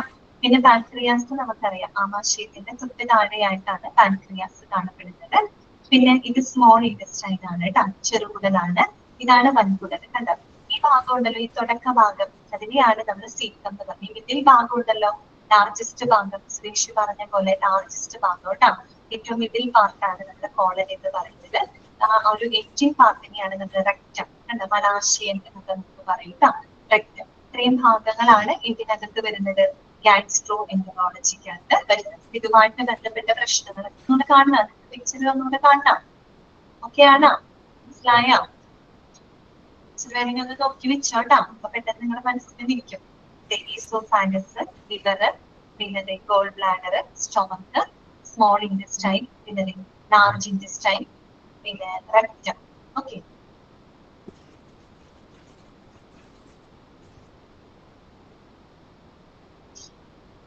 അപ്പൊ ഇത്രയും ഭാഗങ്ങളുമായിട്ട് ബന്ധപ്പെട്ട ട്രീറ്റ്മെന്റുകളും കണ്ടീഷൻസും ഒക്കെ ഗാസ്ട്രോ എൻട്രോളജി ഡിപ്പാർട്ട്മെന്റിലാണ് പ്രൊവൈഡ് ചെയ്യുന്നത് കേട്ടോ. അടുത്തത് പറയുന്നത് ഇറ്റ് ആൾസോ ഇൻവോൾവ്സ് എൻഡോസ്കോപ്പി അല്ലെ. പലപ്പോഴും നമ്മൾ കേട്ടിട്ടുണ്ട്, എൻഡോസ്കോപ്പി ചെയ്യാന്ന് കേട്ടിട്ടുണ്ട് അല്ലെ. എൻഡോസ്കോപ്പി എന്ന് പറഞ്ഞാൽ എന്താണ്? അതൊരു മെഡിക്കൽ പ്രൊസീജിയർ ആണ് അല്ലെ. മെഡിക്കൽ പ്രൊസീജിയർ പ്രത്യേകിച്ച് നമുക്ക് ഇപ്പൊ ഉദര സംബന്ധമായിട്ട് അബ്ഡോമിനൽ റിലേറ്റഡ് ആയിട്ടൊക്കെ എന്തെങ്കിലും ബുദ്ധിമുട്ടുകൾ മറ്റൊക്കെ വരുമ്പോൾ നമ്മൾ ഈ ഒരു പ്രൊസീജിയർ ചെയ്യാറുണ്ട്, എൻഡോസ്കോപ്പി ചെയ്യാറുണ്ട് അല്ലെ. അതൊരു മെഡിക്കൽ പ്രൊസീജിയർ ആണ്. ഒരു തിൻ ട്യൂബ് ഉണ്ടായിരിക്കും കേട്ടോ. എൻഡോസ്കോപ്പി എന്ന് പറയുന്ന പ്രൊസീജിയറിനെയാണ് എൻഡോസ്കോപ്പി എന്ന് പറയുന്നത്. അതിനായിട്ട് ഉപയോഗിക്കുന്ന ഇൻസ്ട്രുമെന്റിനെ നമ്മൾ എൻഡോസ്കോപ്പ് എന്നാണ് പറയാ കേട്ടോ. ഒരു തിൻ ട്യൂബ് ആണത്.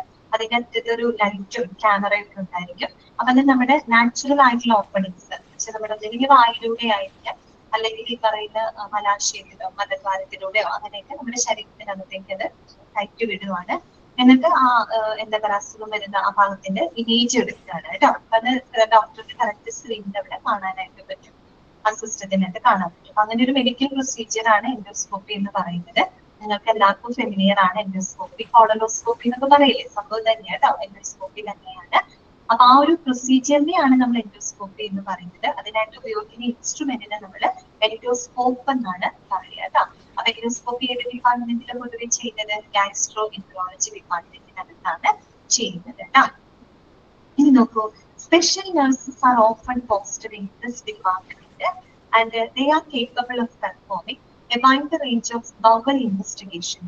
അപ്പൊ ഈ ഒരു ഡിപ്പാർട്ട്മെന്റിൽ പൊതുവെ സ്പെഷ്യൽ നഴ്സസിനെയാണ് പോസ്റ്റ് ചെയ്യുന്നത്. സ്പെഷ്യൽ നഴ്സസ് എന്ന് പറഞ്ഞാൽ അത്യാവശ്യം രജിസ്റ്റേർഡ് ആയിട്ടുള്ള ട്രെയിനഡ് ആയിട്ടുള്ള നഴ്സ് ഉണ്ടായിരിക്കും. സ്പെസിഫിക് നീഡ്സ് ഉള്ള ചില സ്പെസിഫിക് നീഡ്സ് ഉള്ള പേഷ്യൻസിനെയൊക്കെ ഹൈ ക്വാളിറ്റി കെയർ കൊടുക്കാനായിട്ട് അതിൽ സ്പെഷ്യലൈസ്ഡ് ആയിട്ടുള്ള ട്രെയിനഡ് ആയിട്ടുള്ള നഴ്സുമാരുണ്ട്. അവരെയാണ് നമ്മൾ സ്പെഷ്യൽ നഴ്സസ് എന്ന് പറയുന്നത് കേട്ടോ. ട്രെയിനഡ് ആയിട്ടുള്ള നഴ്സസ് ആയിരിക്കും. അപ്പൊ സ്പെഷ്യൽ നഴ്സസിനെയാണ് പൊതുവെ ഈ ഒരു ഡിപ്പാർട്ട്മെന്റിന് നമ്മൾ പോസ്റ്റ് ചെയ്യുന്നത്. ബിക്കോസ് എന്താന്ന് വെച്ചാൽ they are capable of performing A wide range of bowel investigation. Bowel investigation എന്ന് പറഞ്ഞാൽ ഉദര സംബന്ധമായിട്ടുള്ള പ്രശ്നങ്ങളൊക്കെ കൈകാര്യം ചെയ്യാൻ കേപ്പബിൾ ആയിട്ടുള്ള, വളരെ എഫിഷ്യന്റ് ആയിട്ടുള്ള, ട്രെയിനഡ് ആയിട്ടുള്ള സ്പെഷ്യൽ നഴ്സുമാരെയാണ് സാധാരണയായിട്ട് ഈ ഒരു ഡിപ്പാർട്ട്മെന്റിനകത്ത് പോസ്റ്റ് ചെയ്യുന്നത്. ക്ലിയർ ആയി പറഞ്ഞത്? അപ്പൊ എന്തായാലും നമ്മൾ പഠിച്ചത് ഗാസ്ട്രോ എൻട്രോളജി എന്ന് പറഞ്ഞാൽ അബ്ഡോമിനൽ റിലേറ്റഡ് മെഡിസിൻ ആണ് അല്ലെ. ഉദര സംബന്ധമായിട്ടുള്ള അല്ലെങ്കിൽ ആമാശയ സംബന്ധമായിട്ടുള്ള പ്രശ്നങ്ങൾ കൈകാര്യം ചെയ്യുന്ന ഡിപ്പാർട്ട്മെന്റ് ആണ്. ഇനി ഈ ഒരു ഡിപ്പാർട്ട്മെന്റിൽ എങ്ങനെയുള്ള സേവനങ്ങളൊക്കെയാണ്, ഏതൊക്കെ ഭാഗങ്ങളാണ് ഗാസ്ട്രോ എൻട്രോളജിയുടെ ഭാഗമായിട്ട് വരുന്ന ഓർഗൻസുകൾ ഏതൊക്കെയാണ് നമ്മൾ പറഞ്ഞത്? ഈസോഫാഗസ്, ലിവർ, പാൻക്രിയാസ്, അതുപോലെ stomach, small intestine, large intestine അല്ലെ, അതുപോലെ കോളൻ. കോളൻ ആണ് ലാർജ് ഇൻറ്റസ്റ്റൈന്റെ ഭാഗത്ത് റെക്ടം. ഇതുമായിട്ട് ബന്ധപ്പെട്ട പ്രശ്നങ്ങളാണ് ഈ ഒരു ഡിപ്പാർട്ട്മെന്റ് കൈകാര്യം ചെയ്യുന്നത്. പിന്നെ ഈ ഒരു ഡിപ്പാർട്ട്മെന്റിൽ എൻഡോസ്കോപ്പി ചെയ്യുന്നുണ്ട്. പിന്നെ സ്പെഷ്യൽ നഴ്സുമാരെയാണ് സാധാരണയായിട്ട് നമ്മൾ ഈ ഒരു ഡിപ്പാർട്ട്മെന്റിനകത്ത് പോസ്റ്റ് ചെയ്യുന്നത്. ഇത്രയും കാര്യങ്ങൾ മാത്രം ഓക്കെ ആണോ? നിങ്ങൾക്ക് ഇത് മനസ്സിലായോ? ഗാസ്ട്രോ എൻട്രോളജി ഡിപ്പാർട്ട്മെന്റ് ക്ലിയർ ആണോ നിങ്ങൾക്ക്?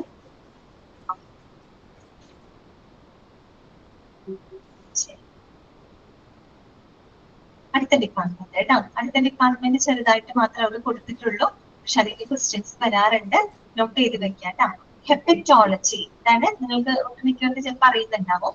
ഹെപ്പറ്റോളജി എന്തായിരിക്കും? ഹെപ്പറ്റോളജി എന്തുമായിട്ട് ബന്ധപ്പെട്ട വിഭാഗമാണ്? കരൾ സംബന്ധമായിട്ടുള്ള പ്രശ്നങ്ങളെയൊക്കെ, അത് തന്നെ കറക്റ്റ് ആണ് സുരേഷ്, കരൾ, അത് തന്നെ ലിവർ സംബന്ധമായിട്ടുള്ള പ്രശ്നങ്ങളെയൊക്കെ കൈകാര്യം ചെയ്യുന്ന ഡിപ്പാർട്ട്മെന്റ് ആണ് ഹെപ്പറ്റോളജി. ഹെപ്പറ്റൈറ്റിസ് എന്നൊക്കെ കേട്ടിട്ടില്ലേ? ഹെപ്പറ്റൈറ്റിസ്, കരൾ വീക്കം, അതിനെയാണ് നമ്മൾ ഹെപ്പറ്റൈറ്റിസ് എന്ന് പറയുന്നത്. ഹെപ്പാറ്റ്, ഹെപ്പറ്റോളജി എന്നൊക്കെ കേൾക്കുമ്പോൾ അത് കരളുമായിട്ട് ബന്ധപ്പെട്ട വിഭാഗമാണ് കേട്ടോ. ഓക്കെ, അപ്പൊ വായിക്കാൻ നമുക്ക്. Hepatology is A super speciality that deals with the diagnosis and the management of patients suffering from the disorders of the liver. കരൾ തകരാറ് കൊണ്ട് ബുദ്ധിമുട്ടുന്ന പേഷ്യൻസ് ഒക്കെ ഉണ്ട് അല്ലെ. അവരുടെ രോഗനിർണയം, അവരെ മാനേജ് ചെയ്യുക, അവരെയൊക്കെ കൈകാര്യം ചെയ്യുന്ന ഒരു സൂപ്പർ സ്പെഷ്യാലിറ്റി വിഭാഗമാണ് ഹെപ്പറ്റോളജി എന്ന് പറയുന്നത് കേട്ടോ. ഹെപ്പറ്റോളജി കരൾ സംബന്ധമാണ്. ഹെമറ്റോളജി എന്തായിരുന്നു? ഹെമറ്റോളജി ഓർമ്മയില്ല, എന്തായിരിക്കും ഹെമറ്റോളജി? അറിവുവരുത് കേട്ടോ. നിങ്ങൾ പഠിച്ചതാണ്. ഹെമറ്റോളജി എന്താണ്? Haematology blood. ഓക്കെ, കറക്റ്റ് ആണ്. സുരേഷ് നമ്മുടെ കറക്റ്റ് ആണ്. ഹെപ്പറ്റോളജി ലിവറുമായിട്ട് കേട്ടോ. അപ്പൊ അതൊന്ന് നോട്ട് ചെയ്ത്. നെക്സ്റ്റ് വരുന്നതാണ് ഗൈനക്കോളജി ഡിപ്പാർട്ട്മെന്റ്. എല്ലാവർക്കും അറിയാവുന്ന ഒരു ഡിപ്പാർട്ട്മെന്റ് ആണ് അല്ലെ. ഗൈനക്കോളജി എന്തായിരിക്കും? എന്തുമായിട്ട് ബന്ധപ്പെട്ടതാണ്? ഫീമെയിൽസിന്റെ റീപ്രൊഡക്റ്റീവ് സിസ്റ്റവുമായിട്ട് ബന്ധപ്പെട്ടത് അല്ലെ. സ്ത്രീകളുടെ പ്രത്യുത്പാദന വ്യവസ്ഥയുമായിട്ട് ബന്ധപ്പെട്ട പ്രശ്നങ്ങളെയൊക്കെ കൈകാര്യം ചെയ്യുന്ന ഡിപ്പാർട്ട്മെന്റ് ആണിത് ഗൈനക്കോളജി എന്ന് പറയുന്നത്. എല്ലാവർക്കും അറിയാം അല്ലെ. അപ്പൊ ഓക്കെ, നമുക്ക് വായിക്കാതെ. This department deals with the investigation and treatment of the problems of the female reproductive system. Underline ചെയ്ത് വെക്കുക.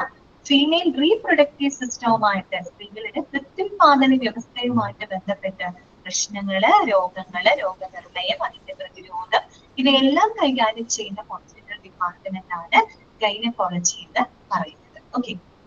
Women's life is marked by unique changes that occur with the time from attachment after conception, pregnancy, childbirth, and menopause. These changes do bring about problems directly or indirectly connected with the reproductive system. ശരിയാണ് അല്ലെ. ശരിക്കും ഒരു സ്ത്രീകളുടെ life, അവരുടെ ഒരു life cycle എടുത്തു കഴിഞ്ഞാൽ ഒരുപാട് മാറ്റങ്ങളിലൂടെ കടന്നു പോകുന്ന ഒരു എന്താ പറയാ ലൈഫാണ് അവരുടെ അല്ലെ. അതിപ്പോ സ്ത്രീകൾക്ക് മാത്രമല്ല പുരുഷന്മാരിലും ശാരീരികമായിട്ടുള്ള മാറ്റങ്ങൾ വരുന്നുണ്ട്. എങ്കിലും എന്താണ്, സ്ത്രീകളെ സംബന്ധിച്ച് നോക്കുകയാണെങ്കിൽ ഒത്തിരി ചേഞ്ചസുകൾ അതിൽ വരുന്നുണ്ട് അല്ലെ. അതാണ് അവർ പറയുന്നത് മറ്റേതിൽ മെനാർക്ക്. മെനാർക്ക് എന്ന് പറഞ്ഞാൽ എന്താണ്?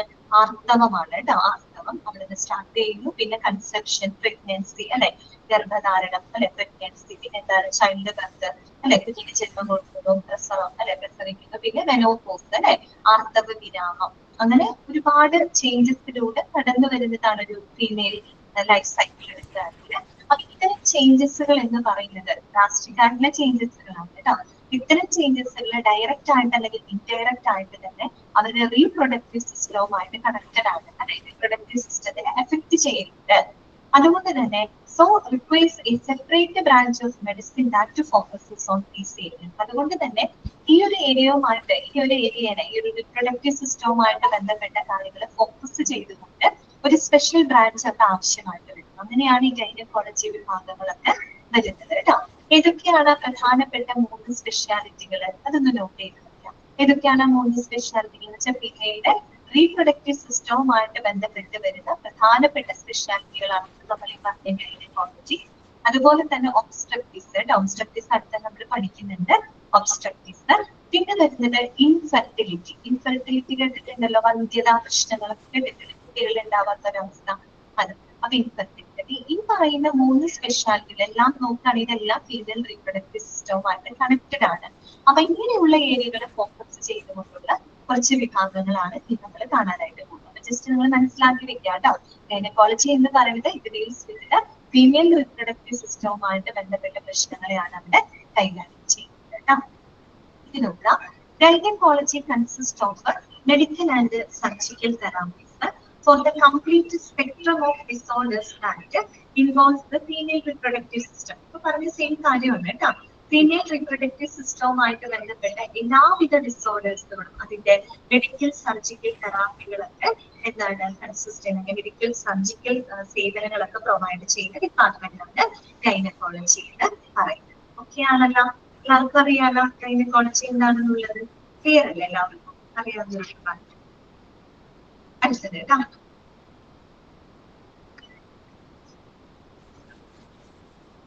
ഓക്കെ, നെക്സ്റ്റ് വരുന്നതാണ്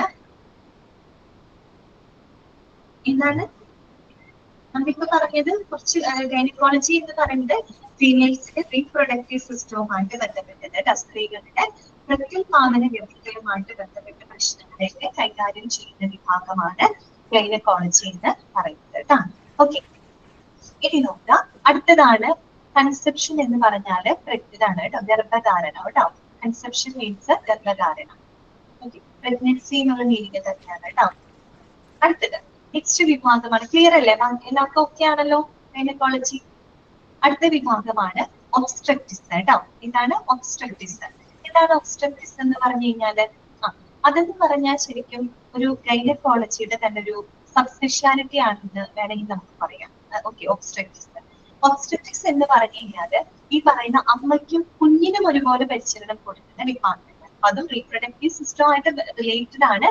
പക്ഷെ എന്താണ് ഇവിടെ അമ്മയ്ക്കും അതുപോലെ കുഞ്ഞിനും ഒരുപോലെ പരിചരണം കൊടുക്കുന്ന ഒരു ഡിപ്പാർട്ട്മെന്റ് ആണ് കേട്ടോ. അപ്പൊ നമുക്ക് ജസ്റ്റ് ഒന്ന് വായിക്കാം, ശ്രദ്ധിക്കാം.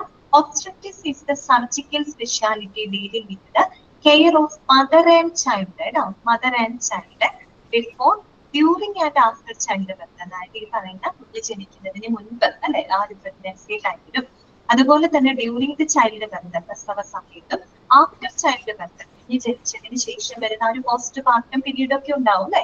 അപ്പൊ അങ്ങനെയുള്ള പ്രശ്നങ്ങൾക്ക് ചുറ്റി പറഞ്ഞ അമ്മയ്ക്കും കുഞ്ഞിനും ഒരുപോലെ പരിചരണം കൊടുക്കുന്ന ഒരു വിഭാഗമാണ് ഒബ്സ്ട്രക്ടിസ് എന്ന് പറയുന്നത്. അപ്പൊ നിങ്ങൾക്കൊരു കൺഫ്യൂഷൻ ഗൈനക്കോളജി തന്നെയല്ലേ, അപ്പൊ അതുമായിട്ട് കണക്റ്റഡ് ആണ് ശരിക്കും കേട്ടോ. ഗൈനക്കോളജി നമ്മൾ പറയുമ്പോൾ ഫീമെയിൽ റീപ്രൊഡക്റ്റീവ് സിസ്റ്റവുമായിട്ട് ബന്ധപ്പെട്ട പ്രശ്നങ്ങൾ കൈകാര്യം ചെയ്യുന്നത്. ഒബ്സ്ട്രക്ടിസ് എന്ന് പറഞ്ഞാൽ അമ്മയ്ക്കും കുഞ്ഞിനും ഒരുപോലെ പരിചരണം കൊടുക്കുന്ന ഒരു ഡിപ്പാർട്ട്മെന്റ് ആണ് കേട്ടോ ഒബ്സ്ട്രക്ടിസ് എന്ന് പറയുന്നത്. അത്രയുള്ള അതിനകത്ത് മനസ്സിലാക്കാനായിട്ട്.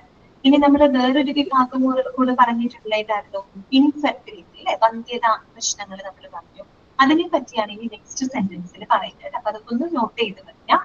അസിസ്റ്റഡ് റീപ്രൊഡക്റ്റീവ് ടെക്നോളജി അങ്ങനെ കൂടെ ഒന്ന് ചേർക്കണം കേട്ടോ. ടെക്നോളജി എന്ന് എഴുതി ചേർക്കണേ. അസിസ്റ്റഡ് റീപ്രൊഡക്റ്റീവ് ടെക്നോളജി, ART എന്ന് പറയാം കേട്ടോ. അസിസ്റ്റഡ് റീപ്രൊഡക്റ്റീവ് അഥവാ assisted reproductive technology is the special branch of medicine that deals with the infertility issues in both the men and women and involves diagnosis of infertility therapeutic technique to improve the fertility and embryology services such as in vitro fertilization. ഇതാണ് പറയുന്നത്. ഇനി നമ്മൾ ഇൻഫെർട്ടിലിറ്റിയെ പറ്റിയാണ് പറയുന്നത്. ART എന്നാണ് പറയുക കേട്ടോ. അതായത് അസിസ്റ്റഡ് റീപ്രൊഡക്റ്റീവ് ടെക്നോളജി എന്ന് പറയുന്നത് എന്താണ്? It is the special branch of medicine. അതും ഈ പറയുന്ന പോലെ മെഡിസിന്റെ ഒരു സ്പെഷ്യൽ ബ്രാഞ്ച് ആണ്. അത് എന്തുമായിട്ട് ബന്ധപ്പെട്ടതാണ്? അതായത് ഈ പറയുന്ന ബോത്ത് മെൻ ആൻഡ് വുമൻ, അതായത് സ്ത്രീകളിലും പുരുഷന്മാരിലും ഉണ്ടാകുന്ന വന്ധ്യത അല്ലെ, വന്ധ്യതാ പ്രശ്നങ്ങൾക്കൊക്കെ ട്രീറ്റ്മെന്റ് കൊടുക്കുന്ന ഒരു സ്പെഷ്യൽ ബ്രാഞ്ച് ആണ് എന്ന് പറയുന്നത് ART, അതായത് അസിസ്റ്റഡ് റീപ്രൊഡക്റ്റീവ് ടെക്നോളജി എന്ന് പറയുന്നത് കേട്ടോ. എന്താണ് ART എന്ന് പറഞ്ഞാൽ? It's the special branch of medicine that deals with the infertility issues in both the men and women കേട്ടോ. സ്ത്രീകളിലും പുരുഷന്മാരിലും രണ്ടു കൂട്ടരിലും ഒരുപോലെ ഉണ്ടാവുന്ന വന്ധ്യതാ പ്രശ്നങ്ങൾക്കൊക്കെ ചികിത്സ കൊടുക്കുന്ന ഡിപ്പാർട്ട്മെന്റ് ആണ് അസിസ്റ്റഡ് റീപ്രൊഡക്റ്റീവ് ടെക്നോളജി എന്ന് പറയുന്നത് കേട്ടോ. അപ്പൊ എന്തൊക്കെ സേവനങ്ങൾ അറിഞ്ഞു കൊടുക്കുന്നത്? And involves diagnosis of infertility therapeutic technique to improve fertility അല്ലെ, ആ ഒരു ഫെർട്ടിലിറ്റി വർദ്ധിപ്പിക്കുന്നതിന് വേണ്ടിയിട്ട് അല്ലെ, ആ ഒരു ഫെർട്ടിലിറ്റി വർദ്ധിപ്പിക്കുന്നതിന് ആവശ്യമായിട്ടുള്ള ഇൻഫെർട്ടിലിറ്റി തെറാപ്യൂട്ടിക് സേവനങ്ങളും അതുപോലെ തന്നെ embryology services such as in vitro fertilisation. നിങ്ങൾ കേട്ടിട്ടുണ്ടാവും IVF അല്ല, IVF ട്രീറ്റ്മെന്റ് കേട്ടിട്ടില്ലേ? IVFന്റെ ഫുൾ ഫോം ആണ് കേട്ടോ in vitro fertilisation. IVF treatment അതായത് കുഞ്ഞുങ്ങളില്ലാത്ത വന്ധ്യതാ പ്രശ്നങ്ങളുള്ള ആളുകൾക്ക് കൊടുക്കുന്ന ഒരു ട്രീറ്റ്മെന്റ് ആണ് കേട്ടോ in vitro IVF treatment. In vitro fertilisation എന്നാണ് പറയുക. അപ്പൊ അത്തരത്തിലുള്ള എംബ്രിയോളജി സർവീസസ്, എംബ്രിയോ എന്ന് പറഞ്ഞാൽ എന്താ ഉദ്ദേശിക്കുന്ന? ഭ്രൂണം എന്നുള്ള അർത്ഥമാണ് കേട്ടോ. അപ്പൊ ഇൻ വിട്രോ ഫെർട്ടിലൈസേഷൻ പോലെയുള്ള സേവനങ്ങളും ഇൻഫെർട്ടിലിറ്റി തെറാപ്യൂട്ടിക് സേവനങ്ങളും ഒക്കെ ഏത് ഡിപ്പാർട്ട്മെന്റ് പ്രൊവൈഡ് ചെയ്യുന്നുണ്ട്? ഈ പറയുന്ന ART ഡിപ്പാർട്ട്മെന്റ് പ്രൊവൈഡ് ചെയ്യുന്നുണ്ട് കേട്ടോ. ഇൻ വിട്രോ ഫെർട്ടിലൈസേഷൻ എന്താണ്? ഇൻ വിട്രോ എന്ന് പറഞ്ഞാൽ ഔട്ട്സൈഡ് ദ ബോഡിയാണ് കേട്ടോ. അതായത് ബോഡിയുടെ പുറത്തു വെച്ചിട്ട് ഈ പറയുന്ന എന്താണ് സ്പേമും അതായത് ബീജും അണ്ടവും കൂടെ അതിന് ഒരു ലാബിനകത്ത് വെച്ചിട്ട്, അതായത് ഇൻ വിട്രോ ആണ് ഔട്ട്സൈഡ് ദ ബോഡിക്ക് പുറത്ത് വെച്ചിട്ട് അത് ലാബിൽ എന്ത് ചെയ്യാണ്? ഈ പറയുന്ന സ്പേമും അണ്ടവും കൂടിയിട്ട് എന്ത് ചെയ്യാണ്? അതിനെ കമ്പൈൻ ചെയ്തിട്ട് അതിനെ എംബ്രിയോ ആക്കി ഡെവലപ്പ് ചെയ്യാണ്. ഒരു ഭ്രൂണമാക്കി ഡെവലപ്പ് ചെയ്യുന്നു. എന്നിട്ട് ആ എംബ്രിയോനെ ഫീമെയിലിന്റെ യൂട്രസിനകത്ത് ഡെപ്പോസിറ്റ് ചെയ്യും. അതാണ് പിന്നീട് ചെയ്യുന്നത്. അതാണ് ഇൻ വിട്രോ ഫെർട്ടിലൈസേഷൻ. അപ്പൊ അവിടെ ബീജസങ്കലനം നടക്കുന്നത് ഔട്ട്സൈഡ് ദ ബോഡിയാണ്, കൃത്രിമമായിട്ടാണ് ചെയ്യുന്നത്. സോ ആ സ്പേമും അണ്ടവും ഒക്കെ കൂടിയിട്ട് അത് ജോയിൻ ചെയ്തിട്ട് അവിടെ എംബ്രിയോ ആക്കി മാറ്റുന്നു, എംബ്രിയോ ഡെവലപ്പ് ചെയ്യുന്നു. ദെൻ ആ എംബ്രിയോനെ യൂട്രസിനകത്ത് ഡെപ്പോസിറ്റ് ചെയ്യും. അതാണ് IVF നടക്കുന്നത്. അപ്പൊ അത്തരത്തിലുള്ള ഇൻ വിട്രോ എന്താ പറയുക ഫെർട്ടിലൈസേഷൻ പോലുള്ള സേവനങ്ങളൊക്കെ ഈ ഒരു ഡിപ്പാർട്ട്മെന്റ് പ്രൊവൈഡ് ചെയ്യുന്നുണ്ട്. അപ്പൊ അപ്പൊ അതിനിടയ്ക്ക് നമ്മൾ 3 ഡിപ്പാർട്ട്മെന്റുകളാണ് അവിടെ പഠിച്ചത്. ഗൈനക്കോളജി പഠിച്ചു, ഒബ്സ്ട്രറ്റിക്സ് പഠിച്ചു, ഇൻഫെർട്ടിലിറ്റി പഠിച്ചു. അപ്പൊ ഗൈനക്കോളജി എന്ന് പറയുമ്പോൾ that deals with the problems related with female reproductive system. അതാണ് ഗൈനക്കോളജി എന്ന് പറയുന്നത്. ഒബ്സ്ട്രറ്റിക്സ് എന്ന് പറയുന്നത് it deals with the care of mother and child before, during and after child death. അതായത് കുഞ്ഞ് ജനിക്കുന്നതിന് മുമ്പും ജനിക്കുന്ന സമയത്തും അതിനുശേഷം ഉണ്ടാകുന്ന, അതുപോലെ അമ്മയ്ക്കും കുഞ്ഞിനും ഒരുപോലെ പരിചരണം കൊടുക്കുന്ന വിഭാഗമാണ് ഒബ്സ്ട്രറ്റിക്സ് എന്ന് പറയുന്നത്. ഇനി ഇൻഫെർട്ടിലിറ്റി ഡിപ്പാർട്ട്മെന്റ്, ART ഡിപ്പാർട്ട്മെന്റിൽ അസിസ്റ്റഡ് റീപ്രൊഡക്റ്റീവ് ആണ്. റീപ്രൊഡക്ഷൻ അസിസ്റ്റ് ചെയ്തുകൊണ്ടാണ്, അത് ഇൻവിട്രോ പോലുള്ള സേവനങ്ങളാണ് അവിടെ പ്രൊവൈഡ് ചെയ്യുന്നത്. അത് സ്ത്രീകളിലും പുരുഷന്മാരിലും ഉണ്ടാകുന്ന വന്ധ്യതാ പ്രശ്നങ്ങൾക്ക് കൈകാര്യം ചെയ്യുന്ന ഡിപ്പാർട്ട്മെന്റ് ആണ് ART ഡിപ്പാർട്ട്മെന്റ് കേട്ടോ. ഈ മൂന്നും ഒക്കെയാണോ നിങ്ങൾക്ക്? 3 ഡിപ്പാർട്ട്മെന്റുകളും ക്ലിയർ ആയോ? ഓക്കെ ആണോ? 3 ഡിപ്പാർട്ട്മെന്റുകളും മനസ്സിലായോ?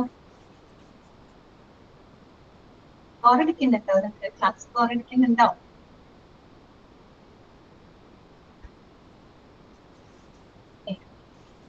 ഓക്കെ, നെക്സ്റ്റ് വരുന്നതാണ് ന്യൂറോളജി കേട്ടോ. അടുത്തതാണ് ന്യൂറോളജി ഡിപ്പാർട്ട്മെന്റ്. ആ പേര് കേൾക്കുമ്പോൾ തന്നെ നമുക്കറിയാം അല്ലെ, എന്തായിരിക്കും? ഇതുമായിട്ട് ബന്ധപ്പെട്ട പ്രശ്നങ്ങളായിരിക്കും.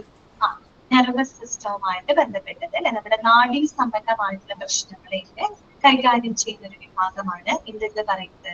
ന്യൂറോളജി. ഓക്കെ, ന്യൂറോളജി ഡിപ്പാർട്ട്മെന്റ് വായിക്കാം നമുക്ക്. Neurology deals with human nervous system അല്ലെ, മനുഷ്യരുടെ നാഡീ വ്യവസ്ഥയുമായിട്ട് ബന്ധപ്പെട്ട പ്രശ്നങ്ങളൊക്കെ കൈകാര്യം ചെയ്യുന്ന ഒരു വിഭാഗമാണ് ന്യൂറോളജി എന്ന് പറയുന്നത് കേട്ടോ. The doctors in this department investigate and treat the patients for problems affecting their brain and spinal cord. Brain and spinal code നമുക്കറിയാം അല്ലെ, നമ്മുടെ നാഡീ വ്യവസ്ഥയുടെ ഏറ്റവും പ്രധാനപ്പെട്ട ഭാഗങ്ങളാണ് നമ്മുടെ ബ്രെയിനും അതുപോലെ തന്നെ സ്പൈനൽ കോഡും അല്ലെ. നമ്മുടെ എന്താണ് തലച്ചോറും അതുപോലെ തന്നെ നമ്മുടെ സ്പൈനൽ കോഡ്, സുഷുമ്നാ നാഡി എന്നൊക്കെ നമ്മൾ പറയും അല്ലെ. അതാണ് നമ്മുടെ നെർവസ് സിസ്റ്റത്തിന്. പ്രത്യേകിച്ച് നമ്മുടെ nervous system, central nervous system ഉണ്ട്, പെരിഫറൽ നെർവസ് സിസ്റ്റം ഒക്കെ ഉണ്ട്, കേന്ദ്ര നാഡീ വ്യവസ്ഥയുണ്ട്, പെരിഫറൽ നാഡീ വ്യവസ്ഥയുണ്ട്. അതൊന്നും ഡീപ്പായിട്ട് പഠിക്കേണ്ട. എന്തായാലും നമ്മുടെ കേന്ദ്ര നാഡീ വ്യവസ്ഥയുടെ ഭാഗങ്ങളാണ് നമ്മുടെ ബ്രെയിനും തലച്ചോറും അതുപോലെ തന്നെ അങ്ങനെ വരുന്ന സ്പൈനൽ കോഡ് അല്ലെ, സുഷുമ്നാ നാഡി എന്നൊക്കെ നമ്മൾ പറയും. അപ്പൊ അതുമായിട്ട് ബന്ധപ്പെട്ട് ചിലപ്പോൾ നിങ്ങളോട് നെർവസ് സിസ്റ്റം ആവില്ല ചോദിക്കാം, ഇങ്ങനെയായിരിക്കും ചിലപ്പോൾ ചോദിക്കാം. Specialty that deals with the problems affecting the brain and spinal cord, അങ്ങനെയാവും ചിലപ്പോൾ ചോദിക്കാം. അപ്പൊ ബ്രെയിനും സ്പൈനൽ കോഡും എന്തിന്റെ ഭാഗമാണ്? നമ്മുടെ നെർവസ് സിസ്റ്റത്തിന്റെ ഭാഗമാണ്. അപ്പൊ ഇതുമായിട്ട് കണക്റ്റഡ് ആണത്, ന്യൂറോളജി ഡിപ്പാർട്ട്മെന്റുമായിട്ട് കണക്റ്റഡ് ആണ്. അങ്ങനെ ചെയ്യുക കേട്ടോ, brain and spinal code. Okay, അടുത്ത നോക്കാം. Neurologists examine the patients who have been referred to them by other physicians in both the inpatient and outpatient setting. പൊതുവെ ഫിസിഷ്യൻസ് റെഫർ ചെയ്ത് വിടുന്ന അല്ലെ, ന്യൂറോളജി വിഭാഗത്തിലേക്ക് റെഫർ ചെയ്ത് വിടുന്ന പേഷ്യന്റിനെ ഇൻ പേഷ്യന്റ് അടിസ്ഥാനത്തിലും ഔട്ട് പേഷ്യന്റ് അടിസ്ഥാനത്തിലും അവരെന്ത് ചെയ്യുന്നുണ്ട്? ന്യൂറോളജിസ്റ്റുകൾ സർവീസുകൾ പ്രൊവൈഡ് ചെയ്യുന്നുണ്ട് അല്ലെ. ഇൻ പേഷ്യന്റ് അടിസ്ഥാനത്തിൽ സർവീസ് പ്രൊവൈഡ് ചെയ്യുന്ന വെച്ചാൽ വരുന്ന പേഷ്യന്റ് കുറച്ച് ഇപ്പം ഇൻ പേഷ്യന്റ് അഡ്മിറ്റ് ചെയ്ത് നമുക്ക് ട്രീറ്റ്മെന്റ് കൊടുക്കേണ്ട ഒരു സാഹചര്യത്തിലുള്ള പേഷ്യൻസ് ആണെങ്കിൽ അവരെ നമ്മൾ അഡ്മിറ്റ് ചെയ്തിട്ട് കൊടുക്കും, സേവനങ്ങൾ കൊടുക്കും.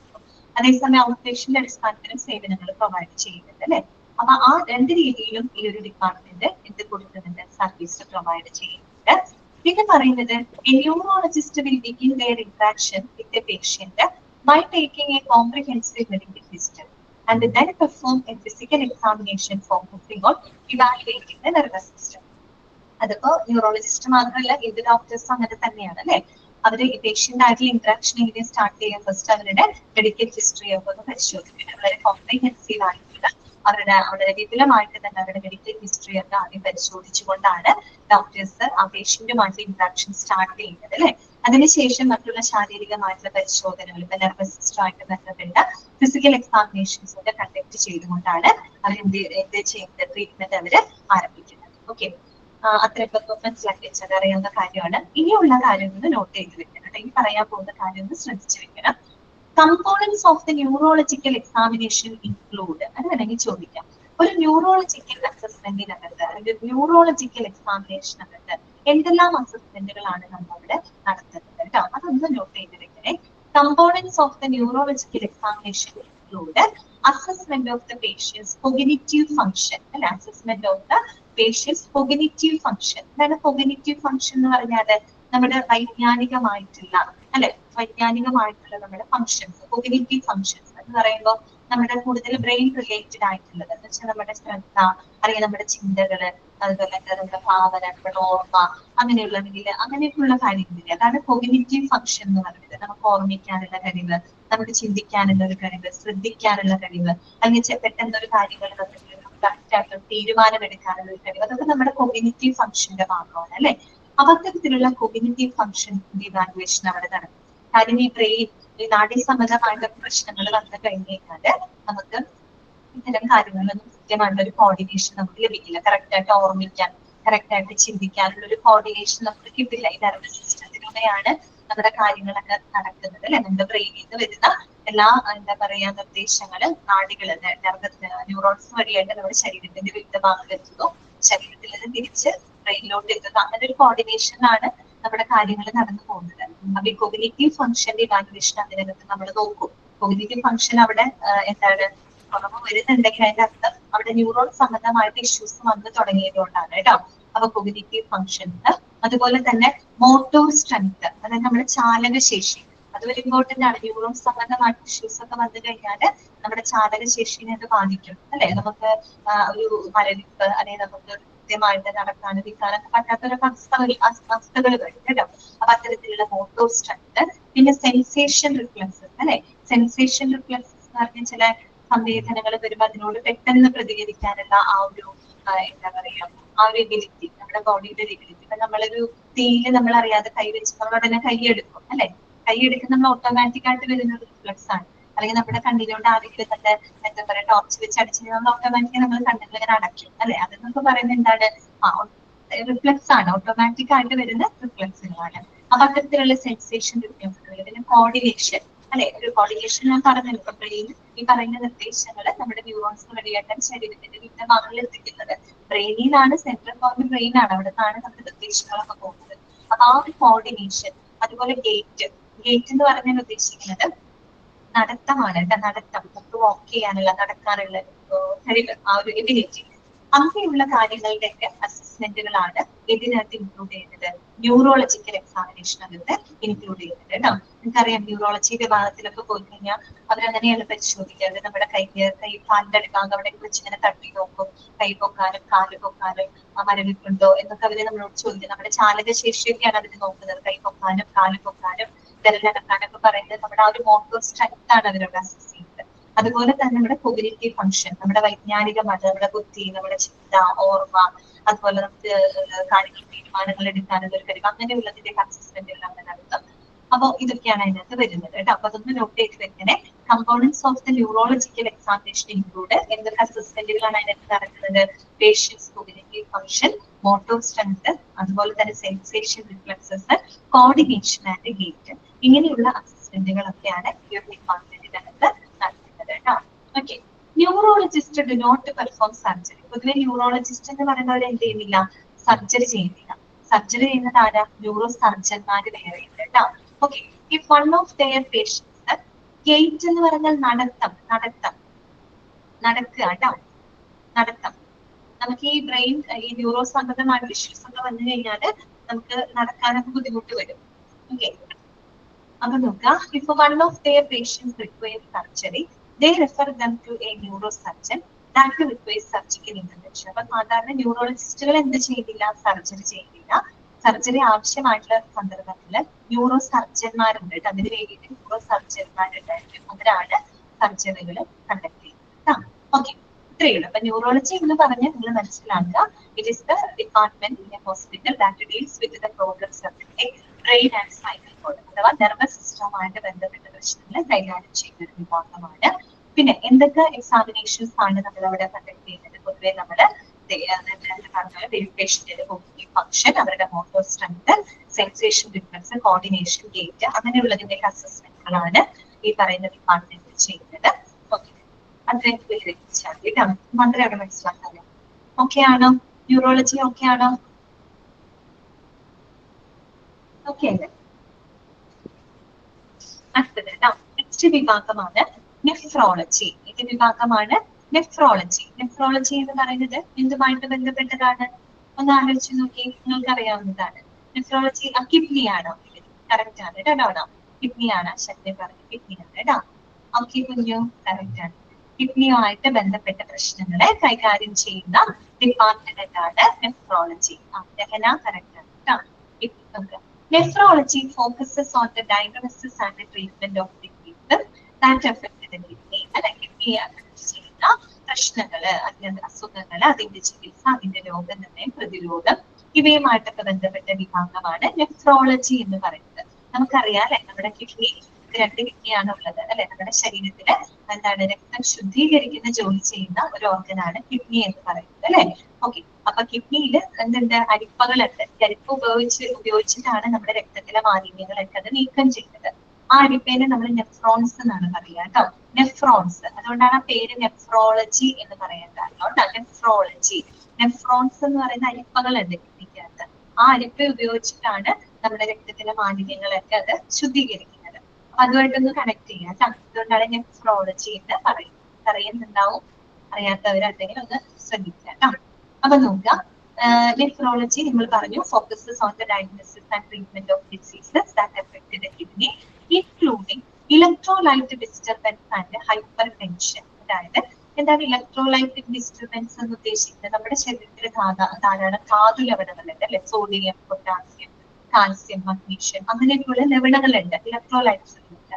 അപ്പൊ ഇവയുടെ നമുക്കിപ്പോ ഈ വൃക്ക തകരാറുകൾ വന്നു കഴിഞ്ഞാൽ നമ്മുടെ ശരീരത്തിനകത്ത് ഫ്ലൂയിഡ് ഇംബാലൻസ് വരും. നമ്മൾ കിഡ്നിയാണ് ഇതിന്റെ ഒരു ബാലൻസ് കൺട്രോൾ ചെയ്ത് നിർത്തുന്നത്. കിഡ്നി തകരാറ് വന്നു കഴിഞ്ഞാൽ നമ്മുടെ ശരീരത്തിൽ ഫ്ലൂയിഡ് ഇംബാലൻസ് വരും.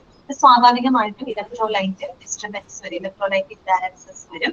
അത് ബ്ലഡ് പ്രഷർ കൂടും. ഓക്കെ, നമ്മുടെ ബ്ലഡ് പ്രഷർ കൂടാനായിട്ട് തുടങ്ങും. അതാണ് ഹൈപ്പർ ടെൻഷൻ എന്ന് പറയുന്നത് കേട്ടോ. ഹൈപ്പർ ടെൻഷൻ എന്ന് വെച്ചാൽ ബ്ലഡ് പ്രഷർ കൂടുന്ന അവസ്ഥ. ഏതൊരു വാക്കിന്റെ കൂടെ ഹൈപ്പർ എന്ന് ചേർത്താൽ ഹൈ ലെവലിനെയാണ് സൂചിപ്പിക്കുന്നത്. ഹൈപ്പോ എന്ന് പറഞ്ഞാൽ അത് ലോ ലെവലിനെയാണ് സൂചിപ്പിക്കുന്നത് കേട്ടോ.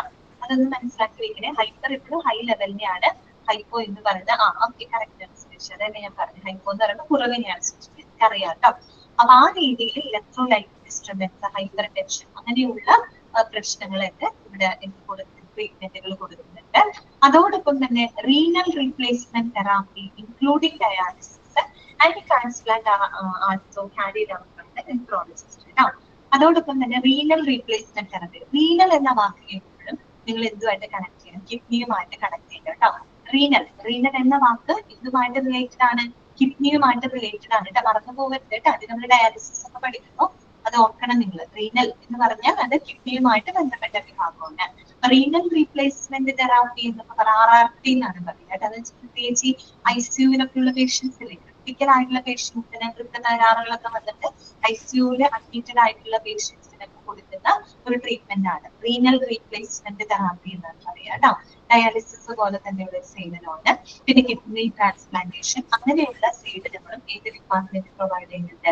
നെഫ്രോളജി ഡിപ്പാർട്ട്മെന്റ് പ്രൊവൈഡ് ചെയ്യുന്നുണ്ട്. So this department is connected with the problems related to kidney. കിഡ്നിയുമായിട്ട് പ്രശ്നങ്ങളെയാണ് ഇവിടെ കൈകാര്യം ചെയ്യുന്നത്. ഓക്കെ ആണോ? അത്രയും പഠിക്കാനുണ്ട് നെഫ്രോളജിക്കകത്ത്, അത്രയും. ഇനി നമുക്ക് പഠിക്കാനുള്ളത് അടുത്തൊരു വിഭാഗം, പറയാൻ സമയമില്ല, കുറച്ച് നേരമേ ഉള്ളൂ. ന്യൂക്ലിയർ മെഡിസിൻ ആണ് കേട്ടോ. ഏത് വിഭാഗമാണ്?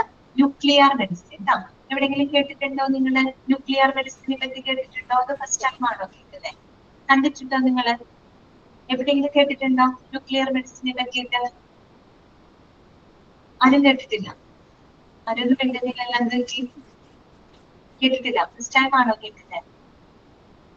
ഇതാണ് ഒരു ഉഷാറില്ലാത്ത. എല്ലാവരും വളരെ എന്താ പറയാ, നല്ല ഉഷാറായിട്ട് ഇരിക്കണം കേട്ടോ ക്ലാസ്സിൽ. എന്തെങ്കിലും ചോദിക്കുമ്പോൾ പെട്ടെന്ന് റെസ്പോൺസ് തരണം. ഓക്കെ, കേട്ടിട്ടുണ്ട്, ഫസ്റ്റ് കേട്ടിട്ടുണ്ട്. ഓക്കെ, ബ്രെയിനെ പറ്റിയാണോ? ബ്രെയിനെ പറ്റിയല്ല, അതല്ല, വ്യത്യാസമുണ്ട് കേട്ടോ. ന്യൂക്ലിയർ മെഡിസിനെ പറ്റിയിട്ട് നമുക്ക് അപ്പൊ ഒരു കാര്യം ചെയ്യുന്നത് അടുത്ത നാളെ ക്ലാസ് ഉണ്ടല്ലോ. ഓക്കെ, നാളെ ഫസ്റ്റ് അവർ നമുക്ക് അതിനെ പറ്റി പറയാം കേട്ടോ. ഏതായാലും നമ്മുടെ സമയം കഴിഞ്ഞു. ഓക്കെ, അപ്പൊ നമ്മൾ ഇന്ന് പഠിച്ച ഡിപ്പാർട്ട്മെന്റുകൾ ഏതൊക്കെയാ? കുറച്ച് ഡിപ്പാർട്ട്മെന്റുകൾ ഞാൻ പഠിപ്പിക്കുന്നുള്ളൂ കേട്ടോ. നല്ലപോലെ പഠിച്ചു വെക്കണം, ഇത്രയും തന്നെ പഠിച്ചു പോകണം കേട്ടോ. ഏതൊക്കെയാ നമ്മൾ ഇന്ന് പറഞ്ഞത്? ജെറിയാട്രിക്സ് പറഞ്ഞു, ജനറൽ മെഡിസിൻ പറഞ്ഞു, ഗൈസ്ട്രോഎൻട്രോളജി നമ്മൾ പറഞ്ഞു, പിന്നെ ഹെപ്പറ്റോളജി, ഗൈനക്കോളജി, ഒബ്സ്ട്രക്റ്റിക്സ്, ന്യൂറോളജി, നെഫ്രോളജി. ഇതുവരെയാണ് നമ്മൾ പറഞ്ഞത്.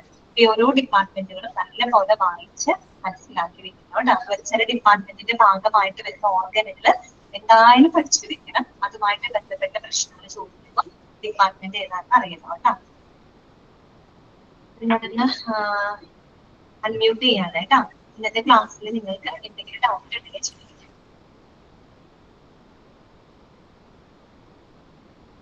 വിഷുവൊക്കെ കഴിഞ്ഞാൽ അതിന്റെ ഹാങ് ഓവറിൽ ഇരിക്കണം എന്ന് തോന്നുന്നു. എല്ലാവർക്കും ഒരു ഉഷാറില്ലായ്മ തോന്നുന്നു.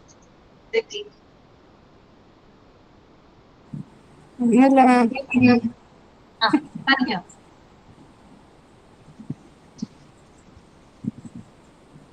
ഓക്കെ, അപ്പൊ കുഴപ്പമില്ല. അപ്പം നിങ്ങൾ വായിക്കുക കേട്ടോ. നമുക്ക് നാളെ കാണാം. ഓക്കെ. Thank you.